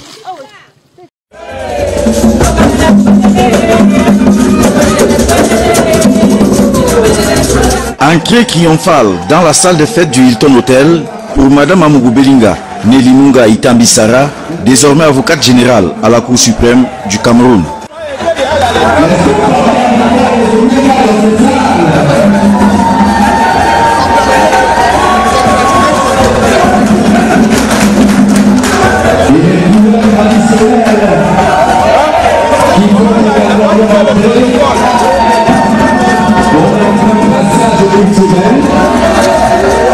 Accéder à la Cour suprême du pays constitue pour tout magistrat le couronnement de sa carrière et ses invités ont su le reconnaître par la qualité des personnalités présentes.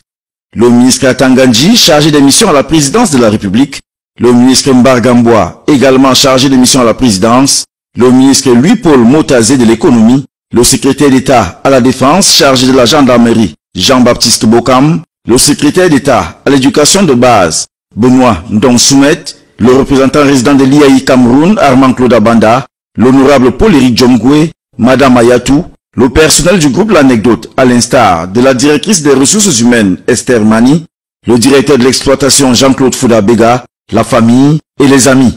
Une multitude d'invités reconnaissant de la gratitude du président de la République, par ailleurs président du Conseil supérieur de la magistrature, nommant Madame Amougou Belinga au prestigieux poste d'avocat général le 21 mars dernier. Madame Amougou est une personne que nous connaissons, que nous apprécions comme être humain, et qui certainement est un magistrat qui a des qualités puisqu'elle a eu une promotion et pas n'importe laquelle. Quand on voit son parcours, on comprend parfaitement que c'est une consécration bien méritée et nous sommes évidemment tous en joie parce que le mérite aujourd'hui est à l'honneur. Intense moment de partage, également dans sa diversité culturelle, symbole du vivre ensemble, prôné par le chef de l'État et dont le couple Amougou-Belinga est un exemple et même une référence. Je tiens sincèrement à dire à ma belle-sœur félicitations, voilà la véritable sincérité et le vivre ensemble. Je suis très heureuse aujourd'hui parce que c'est une femme qui est à l'honneur, une femme qui a travaillé durement et puis vous voyez c'est une femme anglophone dans le système francophone et vraiment elle est arrivée à la plus haute juridiction et c'est la promotion vraiment du bilinguisme. La vérité et la justice sont souveraines car elles seules assurent la grandeur d'une nation. Madame Amougou-Belinga s'est appuyée sur cette pensée pour se hisser au sommet de son art. La route bien tracée aujourd'hui lui ouvre des voies prometteuses. Je suis très fier de ma mère, de ce sentiment d'être à ses côtés dans ce grand moment et partager tout ça avec elle. C'est un sentiment qui revient après du travail. Donc c'est juste une manière, on fête et on est très fiers de ce qui vient de se passer. Et c'est en dansant que la nouvelle avocate générale de la Cour suprême du Cameroun peut savourer ces instants magiques.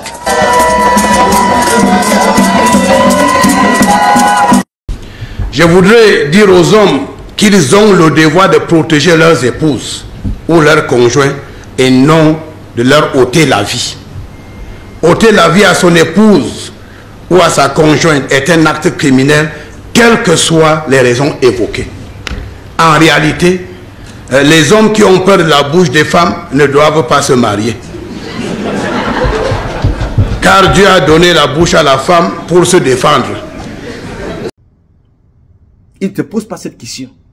Tout ce qui l'intéresse, c'est accompagner encore le balai de ces pseudo-opposants qui a recommencé. Non, tel est en conférence dans tel endroit, vous partez, vous. Tel est l'autre côté, vous partez, vous. Pendant ce temps, ils sont au Cameroun en train d'aider un régime à appauvrir mentalement les peuples. C'est-à-dire que c'est notre responsabilité. Je déteste ces opposants. Je déteste Paul Biya, le président de la République. Vraiment, je n'ai rien à foutre avec cette fonction-là. Je n'ai aucun respect pour tout ce qu'on appelle opposants au Cameroun. C'est des comédiens. Ils jouent le rôle d'opposants, ne sont pas des opposants. Parce que vous ne connaissez pas la gravité de la situation dans laquelle on se trouve. Et vous vous amusez avec vos propres vies. Demain, ça va être comme au Sénégal. Beaucoup d'entre vous, d'entre nous, allons rendre des comptes par rapport à notre comportement. Yes, parce que c'est quand même, c'est ridicule. Chaque 7 ans, les mêmes personnes reviennent, les mêmes acteurs reviennent avec le même tour. On vous coupe le téléphone pour $50. Et ils n'ont pas ce problème. Moins de choses, ils viennent vous embrouiller. Quand tu manques le travail aux États-Unis, parce que tu es allé à un meeting, tu es allé quelque part, automatiquement, tu as sacrifié 1 ou 2 factures. Ou tu as sacrifié la facture d'électricité, ou tu as sacrifié la facture de l'eau ou de ton téléphone portable. Pour aller écouter et soutenir financièrement en plus des gens qui soutiennent un système qui détruit la jeunesse camerounaise avec leur comportement dans la société. On vous prend, vous courez, vous voulez embarquer tout le monde dans ça. Je voulais te dire ici, toi qui m'écoutes, je n'ai la haine contre personne parce que je n'ai pas de place pour ça. Vous me connaissez, mon cœur n'a pas la place pour la haine. J'ai une place pour m'exprimer. Quand je pense à un sujet, je partage avec vous. J'ai de l'amour à donner. Et ce que je dis là, je le dis depuis le Cameroun. Je le dis depuis le Cameroun. On ne peut pas avoir autant de généraux et vivre dans l'insécurité. On ne peut pas avoir des gens qui passent leur temps à donner des leçons dans d'autres pays. Il faut voir les influenceurs, comment on parle des autres pays. Mais dans notre propre pays, nous sommes incapables. Comment? Je ne sais pas. On va insulter Ouattara. on va insulter sa femme. Mais vous voyez la femme de Ouattara se comporter des comportements homosexuels, n'importe comment. Elle qui est française. Est-ce que vous voyez un des enfants de Ouattara? On peut détester Ouattara. On peut détester le président Ouattara comme vous voulez, faites comme vous voulez. On peut l'aimer, on peut ne pas l'aimer. Mais est-ce que vous croyez que les Ivoiriens vont laisser des comportements comme ça se perdurer chez eux? Ou on prend l'avion de l'État, ou tout du moins l'argent de l'État, on loue pour payer des sacs. On fait des cadeaux aux prostituées. La première dame se déplace, les femmes de compagnie sont des maboyas. À la moralité douteuse, condamnable. Et on regarde, on observe. Nous avons des enfants qui vont dans les universités, qui sont l'avenir du Cameroun. Qu'est-ce que cette femme va les transmettre? Nous sommes le seul pays au monde sur cette terre où un président a des enfants maudits et fous, drogués. Le seul, il n'y en a pas deux présidents comme ça au monde. Même le président, l'un des présidents les plus craints, le petit gros qui est en Corée, you know, mais il vit sa vie, il est craint par le monde. Et nous, nous sommes la risée du monde. Le président de la Corée, il est craint dans ce monde-ci. On ne l'a jamais vu avec des comportements comme ça. Notre première dame fait des comportements de prostitution, de débauche sexuelle. Sa fille vient vous dire ici qu'elle va chercher des clients dans les réseaux sociaux. La fille d'un chef d'État, la fille d'un président de la République, fait la prostitution. Story time. Là, alors vous allez être servi pour mon story time. Parce que quand je vous dis que je n'ai pas de chance en amour et que je n'ai pas de chance avec les mecs ici dehors, on ne va pas me croire. Pourtant, c'est la vérité, hein, moi, je vous jure. Donc là, vous voyez, là, il est 4h58 et je viens de rentrer de mon escapade de nuit. Pour ceux qui me follow sur Snapchat, j'ai posté, je sais pas, à 4h que je sortais et tout. Et donc, en fait, c'est parce que j'allais voir un mec que j'ai rencontré sur Bumble, en fait. Donc, le mec, je match avec lui aujourd'hui. Et en fait, le truc, c'est qu'il vient pas de Genève, il est américain. Et il avait mis sur son profil qu'il est là pendant une semaine et il va repartir. Du coup, quand je match avec lui, j'essaie de faire la conversation, je dis jolie photo et tout. Il me dit, je quitte Genève dans quelques heures, viens me rejoindre. Je suis d'abord genre... Après, j'ai dit, ok, vas-y, je viens. Tu pars à quelle heure? Il me dit, je pars à 5h. Je dis 5h du matin. Il dit oui. Moi, j'étais déjà dans mon lit, que je savais que j'allais roupiller d'un moment à l'autre. Et j'étais genre, ok, il fait 1m92, il est plutôt pas mal, plutôt beau gosse. Il a l'air d'être bonne vibes et tout. Et en plus, j'étais dans mon lit, j'avais trop rien à faire. Et j'étais d'humeur spontanée, on va dire ça comme ça. Tout le monde sait que je prends énormément de temps à me préparer. Ça. Mais bon, vu qu'il voyageait... Mais bon, vu qu'il allait voyager super tôt le matin pour rentrer, je sais pas, aux États-Unis, je me suis dit, vas-y, je vais me préparer rapidement. Et quand je vous dis, je vous jure, je me suis préparée à la vitesse de la lumière. Je me suis jamais préparée aussi rapidement, voilà. Ouh, bon. Je me suis douchée, je me suis maquillée, je me suis habillée, puis réhabillée parce que j'aimais pas ce que je portais. J'ai sauté dans la voiture et je suis allée directement à l'adresse qu'il m'a donnée et tout. Et genre, comme je perdais du temps, bon, je perdais pas de temps, mais bon, il m'écrivait, me disait que I'm leaving at 5, hurry up, babe.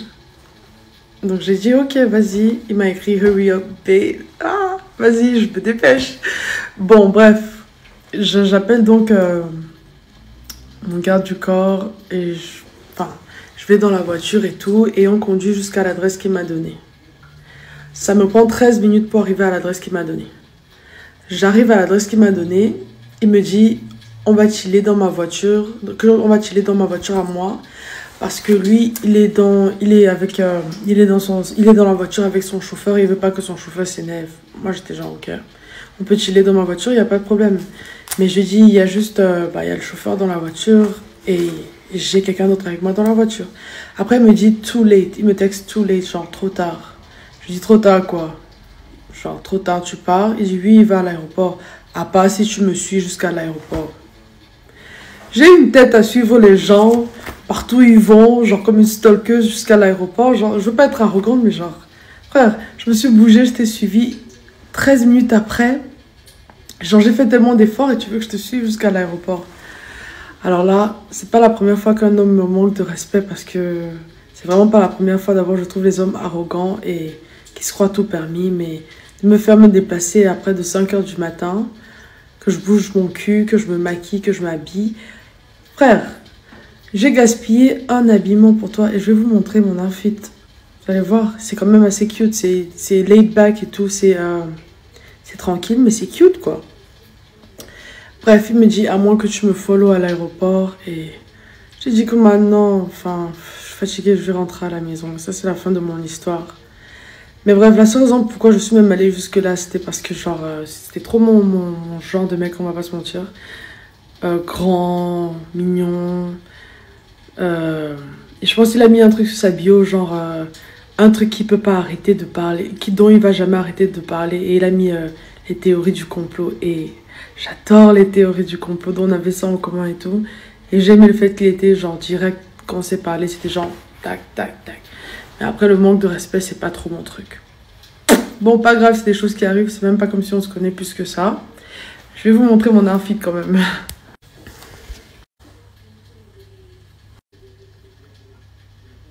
J'ai mon petit sweat assorti en bas. Ouais, je sais pas bien d'être poisseuse dans la vie, hein, moi je vous dis. Elle a fini avec la prostitution des hommes. On a regardé, on a commenté, on a accompagné, chacun a dit ce qu'il voulait. Maintenant, elle est dans la prostitution des femmes. C'est ça qui est à la mode. Elle a échoué à l'école, on a dépensé, on a fait perdre des places dans des grandes écoles aux citoyens camerounais et citoyennes qui auraient pu être là, dans ce banc-là, et devenir quelque chose. On a pris ça, on a donné ça à cette génération des fions défoncés. Elle a abandonné, elle est allée dans la drogue. Aux États-Unis, on l'a chassée. Ensuite, en Suisse, ils ont tout acheté. Pour servir quoi? Les réseaux sociaux. Vous voyez ça? Et on regarde. C'est normal. Parce que ceux qui sont autour s'empiffrent, profitent. Quand tu essayes un peu de parler, pour éclairer, c'est toi qu'on va tuer, c'est toi qu'on va éteindre, pour empêcher de parler. Pendant qu'on t'empêche de parler, l'eau ne fait que monter. L'eau ne fait que monter. Et là, nous sommes déjà jusqu'ici. Yes, ce n'est pas ça le Cameroun d'Amadou Ahidjo. Ce n'est pas ça que Oumniobé avait pensé pour le Cameroun. Ce n'est pas ça que Laurent Momi et Ernest Wanji attendaient de notre pays et de notre jeunesse. Ce n'est pas pour ça que Charles Atebe se battait. Les Camerounais ont bu l'année passée, chiffre de brasserie, 600 millions de litres de bière. L'équivalent d'un fleuve, c'est-à-dire le Vouri, du début jusqu'à la fin. Est-ce que vous savez que le Cameroun est le premier consommateur de vin Bordeaux en Afrique? Est-ce que vous savez que le Cameroun est le premier consommateur de champagne? La question c'est, est-ce qu'on peut développer un pays avec des soulards? Pour un Cameroun comme ça, non. Charles Atebe se battait pour un Cameroun différent. Bébé Ngota dénonçait pour que nous ayons un Cameroun différent. Onambeli Zibi se plaignait pour que nous ayons un Cameroun différent. Aujourd'hui, si ce n'est pas le football, c'est dans la musique.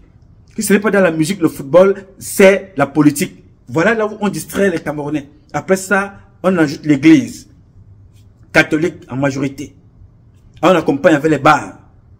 Maintenant, pour distraire encore un peu plus, on appelle Momo, on appelle Kecha, on appelle Cécile Kecha, Madeleine Chuente. On dit, bon, chacun ou chacune d'entre vous fera un petit sketch. Non, chaque 2 semaines, tu sors un peu. Les gens, ils vont commenter, le temps passe, ainsi de suite. Ça se relaie. Quand on a fini avec eux, cette série est passée depuis 3 mois, on ne voit pas Franck Biya. Après ça, lui aussi sort et prend son avion. Seule mission, aller voir les chefs traditionnels.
Toujours les mêmes. Quand il a fini de faire ça, il rentre. Vous allez parler pendant 2 mois. Dès qu'il a fini comme ça, c'est sa femme, c'est sa soeur, ou sa femme ou sa soeur, whatever. Cette famille-là est tellement dans l'inceste qu'on ne sait plus qui est qui. C'est sa soeur, Brenda, qui viendra aussi avec son one-man show. Elle descend aussi avec son avion, payé par les Camerounais, avec sa lesbienne. Ils font leur petit tour. On en parle pendant 2 mois. Dès que les 2 mois sont en train de finir, la mère prend aussi le relais. Elle prend avec les Fotso, Madame Fotso, ils partent ensemble, ils vont danser. La fille a sorti un album, on danse, on chante. Dès qu'on a fini, on rentre. Entre-temps, l'anniversaire est arrivé. Dès qu'il y a l'anniversaire, le père sort avec le gâteau. Dès que l'anniversaire du père est fini, c'est l'anniversaire de la mère. L'anniversaire de la mère passe, c'est l'anniversaire du parti. L'anniversaire du parti passe, c'est l'anniversaire du mariage. L'anniversaire du mariage passe, c'est le 20 mai. Après le 20 mai, c'est le 11 février. Après le 11 février, le père est ressorti. Après le père, quand il revient, le père a... On est dans ça. On est dans, voilà le quotidien du peuple camerounais. Voir un pays qui est régulé par une famille maudite au paradis, 24 heures sur 24, de scandale en scandale. C'est comme ça qu'on vole. Un peuple, c'est-à-dire une famille maudite qui vole. La famille présidentielle vole, ça pille, ça vole, ça ment. Ça vole, ça vole, ça vole et ça vole. La famille présidentielle, c'est une famille de voleurs au Cameroun. Je n'ai jamais vu une telle famille. Ça vole plus que des rats. Ça vole plus que des souris. À tous les niveaux, on vole. Et on va croiser les bras, on regarde ça, on s'assoit. Non, ce n'est pas notre pays. Ne soyez donc pas surpris. Je ne veux pas aller ici tous les jours, je ne perds pas mon temps. On dit souvent chez moi que moi, Mbami, a été couévant. Vous notez ça. Moi, ça fait plus de 30 ans que j'ai fait le moi Mbami a été couévant. C'est-à-dire, l'enfant qui prend toujours des gens à témoin ne perd jamais un procès. C'est-à-dire, chaque fois qu'il lui arrive quelque chose, il prend toujours, il vient dire, voilà, papa, maman, vous avez vu, voilà encore ce que j'ai reçu. Je passais là, on m'a jeté un caillou là. Tata, voilà encore ce qui s'est passé. Hier soir encore, voici ce qui s'est passé. Il va à la police, il se plaint. Il va au tribunal, il se plaint. Il va voir le chef traditionnel, il se plaint. Il voit les voisins, il se plaint. Des situations qu'il vit. Mais le jour où il va agir, on ne pourra jamais le condamner. Parce que que oui, c'est vrai, il en avait, c'était déjà trop. Il fallait qu'à un certain moment qu'il agisse. C'est ce que je suis. Moi, Mbami, a été couévant. Donc, je ne veux jamais échouer un procès. Où qu'il soit. Parce que je suis dans la vérité. Qui n'est pas la mienne. La vérité des faits qui animent notre quotidien. Ce que je vous dis ici, c'est ce que nous vivons au quotidien. Chaque jour. Au Cameroun, comme à l'extérieur. Nous sommes chassés au Gabon. Nous sommes chassés en Guinée. Les Camerounais sont devenus des tueurs au Congo, des tueurs au Gabon, des tueurs en Guinée. Partout on nous chasse. On nous chasse partout. Les Camerounais sont devenus ceux-là qui exportent et importent les mauvais comportements. Avec à la clé le crime. D'autres sont enfermés au Togo. À cause du directeur de cabinet adjoint à la présidence, Ovalte Baboki, qui les envoyait voler des voitures au Togo et ramener au Cameroun. Ce n'est pas caché, j'ai prouvé ici avec des preuves à l'appui. Et c'est normal. Des autorités publiques qui sont impliquées dans le vol, dans les détournements. On observe, on regarde. Et rien n'est respecté. Rien. On vole à tous les niveaux. Et on est là, on regarde, on se dit, non, les Camerounais sont faibles, ou les Camerounais sont mous, les Camerounais sont ceci. Non, monsieur, les Camerounais ne sont pas mous. Il y a une catégorie de Camerounais. Les Camerounais qui ont fait le Cameroun, vous connaissez ce qu'ils sont devenus. Ceux qui se battaient, pour ta petite information, ceux qui se battaient pour les indépendances au Cameroun ont tous été assassinés. Les billets que vous voyez là, les billets que vous voyez là, n'étaient pas pour les indépendances. Comme ils n'étaient pas pour les indépendances, leur récompense a donc été de prendre le pouvoir, de les nommer président de la République par les forces occupantes de l'époque. Donc, c'est comme ça qu'ils sont venus aux affaires. Les officiers de l'époque, les Semengue. Je vous ai déjà présenté ces propos ici plusieurs fois. Donc, vous êtes en train de refaire la même chose. Vous qui vous battez pour que le Cameroun change. Pendant ce temps, ils sont en train d'être remplacés par leurs propres enfants qui sont cancres, qui sont en train de mettre sur place. Qui vont venir vous commander demain. Nyat, son fils est maire. Kaveh Djibril, sa fille, est magistrate là-bas à Bangante. Où elle ne sait même pas écrire. Elle ne connaît rien du tout. Mais elle est là-bas. Kaveh Djibril a mis ses neveux, nièces, ses enfants partout. Alain Mebengoro est en prison, mais son fils est préfet ou sous-préfet.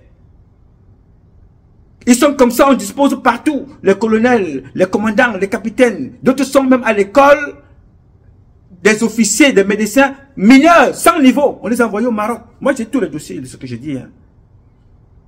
Vous avez des colonels dans l'armée qui sont des faux colonels passant par la Grèce, passant par la Chine, passant par certains pays. Là, ils ont fabriqué les faux documents en cours de chemin. Le Cameroun ne cherche pas.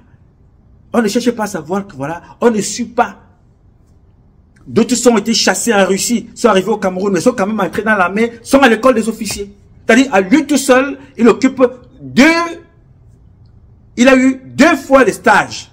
C'est-à-dire, on le prend au quartier, la place qui pouvait servir à un enfant autre, comme c'est l'enfant d'un général ou d'un officier supérieur, on l'envoie en Russie. Là-bas, en Russie, il échoue. Pour plusieurs raisons que je ne peux pas ici expliquer pour le moment.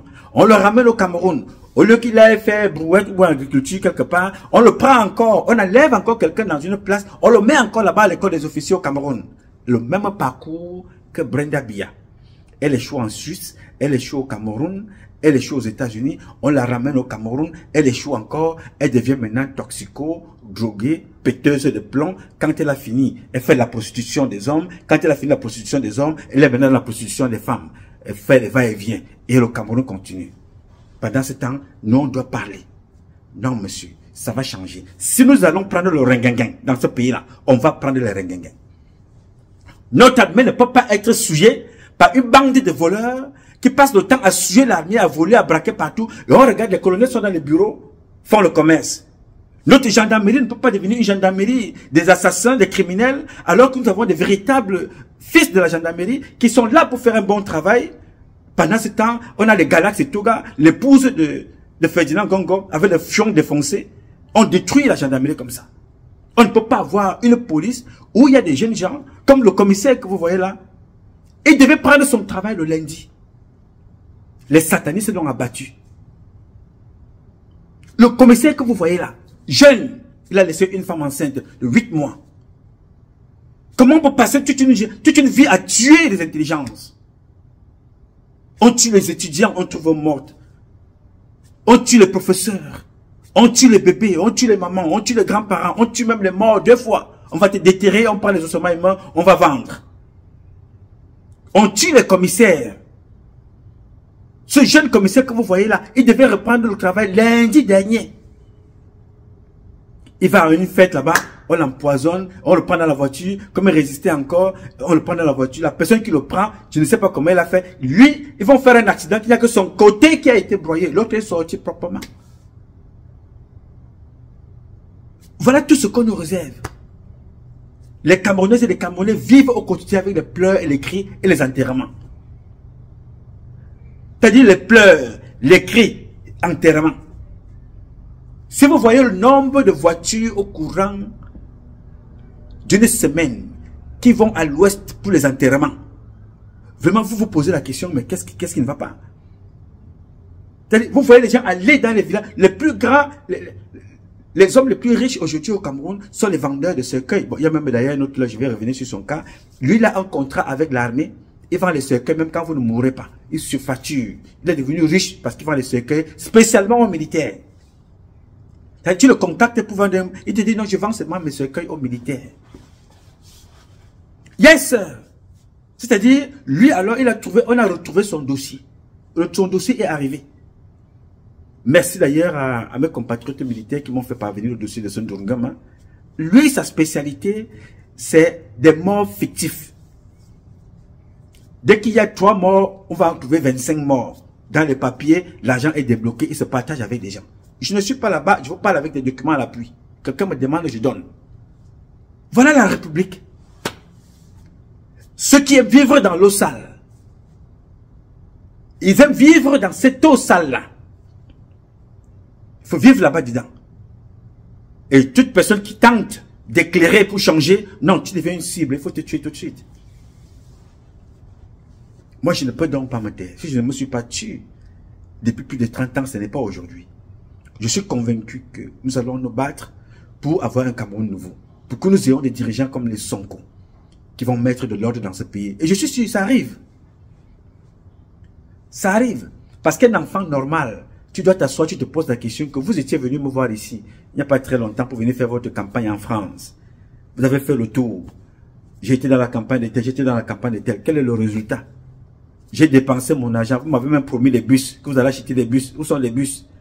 Vous avez promis que vous allez changer. Vous avez changé. Quel changement? Non. Toi aussi, tu es revenu en tant qu'homme politique de l'opposition. Tu arrives ici aujourd'hui. Tu as tourné, tu as fait le tour, tu as fait le tour. On t'a vu combien de fois en 7 ans? Vous revenez aujourd'hui. Qu'est-ce que vous avez fait pour nous? Les problèmes que nous avons dans les aéroports, vous avez réglé ça? Les problèmes de passeport, vous les avez réglés? Les problèmes de carte d'identité, est-ce que vous les avez réglés? Vous revenez aujourd'hui pour venir nous imposer, d'aller nous inscrire pour avoir un document qui vous sert vos intérêts. Carte électorale. Vous ne voyez pas le degré de l'égoïsme? Tout pour vous, rien pour les autres. Ce qui me concerne, le passeport le prix a été élevé. Les timbres ont été élevés. La carte nationale d'identité, le prix ont été augmentés. Mais maintenant, vous ne parlez jamais de tout ça. Mais vous venez courir dans nos maisons pour nous dire, allez vous inscrire parce que la carte de vote va vous servir à vous pour continuer de voler. Un jour, vous allez manger ces cartes de vote là dans les cellules de prison. Rassurez-vous. Je vous le dis, je ne suis pas maître du temps. Mais avec le temps, les choses se réaliseront. On ne croise pas les bras, nous travaillons aussi. On ne peut pas continuer comme ça. Ce n'est pas le pays que nos parents nous ont légué. Un pays qui devient un pays de débauche sexuelle. Un cimetière pour les vivants. Non. Notre pays ne doit pas être un cimetière pour les vivants. C'est une terre sacrée, une terre bénie de Dieu, un don, une grâce que Dieu nous a donnée, que Dieu nous a léguée. On ne peut pas marcher au Cameroun, tu marches à la tête comme ça, comme le pigeon. Tu ne sais pas là où on va acheter ton porte-monnaie. Tu achètes un jean au marché, tu vois bien quand tu as acheté un jean, dès qu'on te fait un petit truc, donc on te vend un faux jean. Tu achètes ton terrain pour construire, c'est des problèmes. Tu achètes un terrain pour faire l'agriculture, tu as des problèmes. Tu vas à l'hôpital, tu as des problèmes. Tu portes plainte, tu as des problèmes. Tu ne portes pas plainte, tu as des problèmes. Tu es à l'extérieur, tu as des problèmes. Tu es dans ton pays, tu as des problèmes. What? What's wrong with you guys? Il faut bien que ça s'arrête. J'ai voulu échanger avec vous très rapidement sur ce sujet, vous faire comprendre que moi, je n'accepterai jamais que notre pays devienne la risée.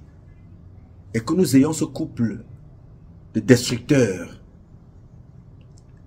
à la présidence de la République qui passe son temps à se moquer des Camerounaises et des Camerounais. Moi, je n'accepterai pas ça.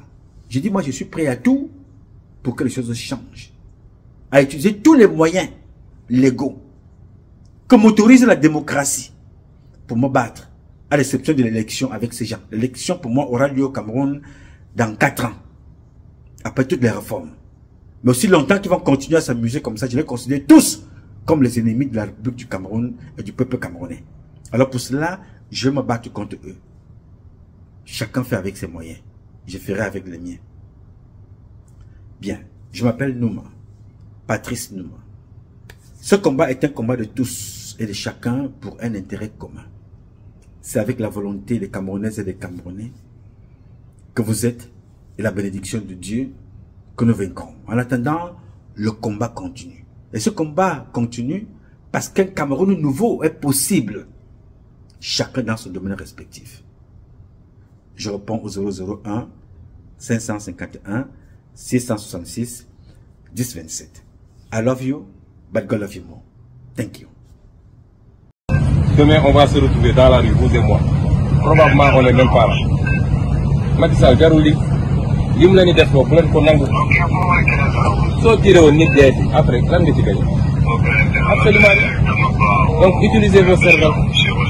Le problème, c'est... Vous avez écrit un livre hein, à l'époque. Non, écoutez. Oui. Il faut séquencer. Il a d'abord parlé de l'auteur du livre qui est un farceur, qui n'est pas allé à l'école. Ou alors qui allait à l'ESTIC et peut-être qui était le dernier là-bas. Donc, on finit d'abord à ce niveau. Oui. Et je voudrais dire au professeur Owona que je suis citoyen d'honneur aux États-Unis, dans une ville qui s'appelle Louisville, dans l'État du Kentucky. Il faut présenter ça au Cameroun. Et bon, on met ça à tous ceux qui vont dans le cadre de... Vous êtes parti dans quel cadre? C'est pas International Visitors? Très bien. Où on n'invite pas les cancres. Voici le certificat du département de l'État américain. Oui, pour tous ceux qui ont été International Visitors. Très bien. C'est pas tout le monde qui part là-bas. En France, Sarkozy était là-bas. Au Bangladesh, le Premier ministre était là-bas. On amène l'élite, la crème.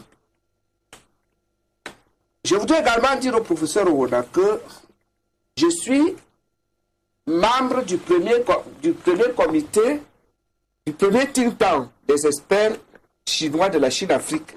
Et que, à la page 40 de ce document, il faut montrer. Il y a votre contribution. Ma contribution, on envoyait sur Internet. Et on choisissait, il y avait près de 10 000. Je me suis retrouvé là-bas avec le professeur Guy Tsalanjomo, qui est vice-recteur de l'université de Yaoundé 1. Quand j'ai fini de donner ma communication, qui a été retenue et qui a été traduite en chinois et dans près de 30 langues, le professeur Guy Tsalanjomo, qui est un aîné bienveillant, est venu m'embrasser. Il m'a dit, petit frère, tu me fais honneur. Bon, donc sur ce plan-là, on va dire que vous êtes... Permettez-moi quand même un commentaire. Permettez-moi un commentaire. Donc, j'ai déjà pu montrer que le professeur Owona a menti en me présentant comme quelqu'un qui n'a pas de diplôme, ou alors en donnant l'impression que à l'ESTIC, j'étais le dernier. Non. Je suis le premier Camerounais. Depuis qu'on a créé l'ESTIC en 1970, qui réussit à avoir 3 diplômes dans 3 filières différentes. Il n'y a pas eu quelqu'un d'autre avant moi. Et qu'est-ce que je faisais? Quand on programmait les examens au même moment, je finissais 1 heure ici, j'allais faire 1 heure là-bas. Vous êtes un surdoué? Non, c'est pas ce que je veux dire. Je suis un travailleur. Ah, bon. Je ne suis pas un surdoué. D'accord, maintenant sur le livre. Je suis un travailleur. Sur votre livre, votre ouvrage. Et ma petite conclusion par rapport à ce premier volet, c'est que le professeur Owona est un mégalomane. Ça veut dire quoi un mégalomane? Puisque je suis aussi homme de lettres. Un mégalomane, c'est quelqu'un qui a un ego très fort, qui a le désir de pouvoir, qui manifeste le mépris vis-à-vis des autres. Il n'y a que moi. Si vous comptez le nombre de fois où il a utilisé je, vous allez vous rendre compte que c'est un monsieur qui veut se... Est-ce qu'on ne peut pas vous rétorquer aussi la même chose? Je n'ai pas dit... Moi, je peux compter sur le nombre de fois où vous avez utilisé je depuis que vous êtes sur le plateau. Non, je suis en plaidoirie. Je suis en train de me défendre. Mais dans son ouvrage, dans votre ouvrage, vous l'avez aussi accusé. Je ne l'ai pas accusé. Il faut lire l'ouvrage que j'ai écrit et qui a été préfacé par un agrégé. Le professeur Owona est contradictoire. C'est Nanfosso qui est agrégé l'un des plus grands brillants esprits que nous avons dans le domaine de l'économie au Cameroun aujourd'hui. Monsieur Atabayene. Il ne peut donc pas, il ne peut pas accepter. Est-ce que vous n'avez pas été critique de préfacer un ouvrage qui soit mal écrit? Qui soit mal écrit, qui soit... Bon, le professeur Owona est professeur, il y a d'autres professeurs. Il peut donner 0, un autre donne 20. Donc, vraiment, sur ce plan-là, ce n'est pas mon problème. Je tiens à dire, Thierry... Vous avez dit sur le... Vous avez qualifié. Donc, oui, c'est de la mégalomanie. Bon.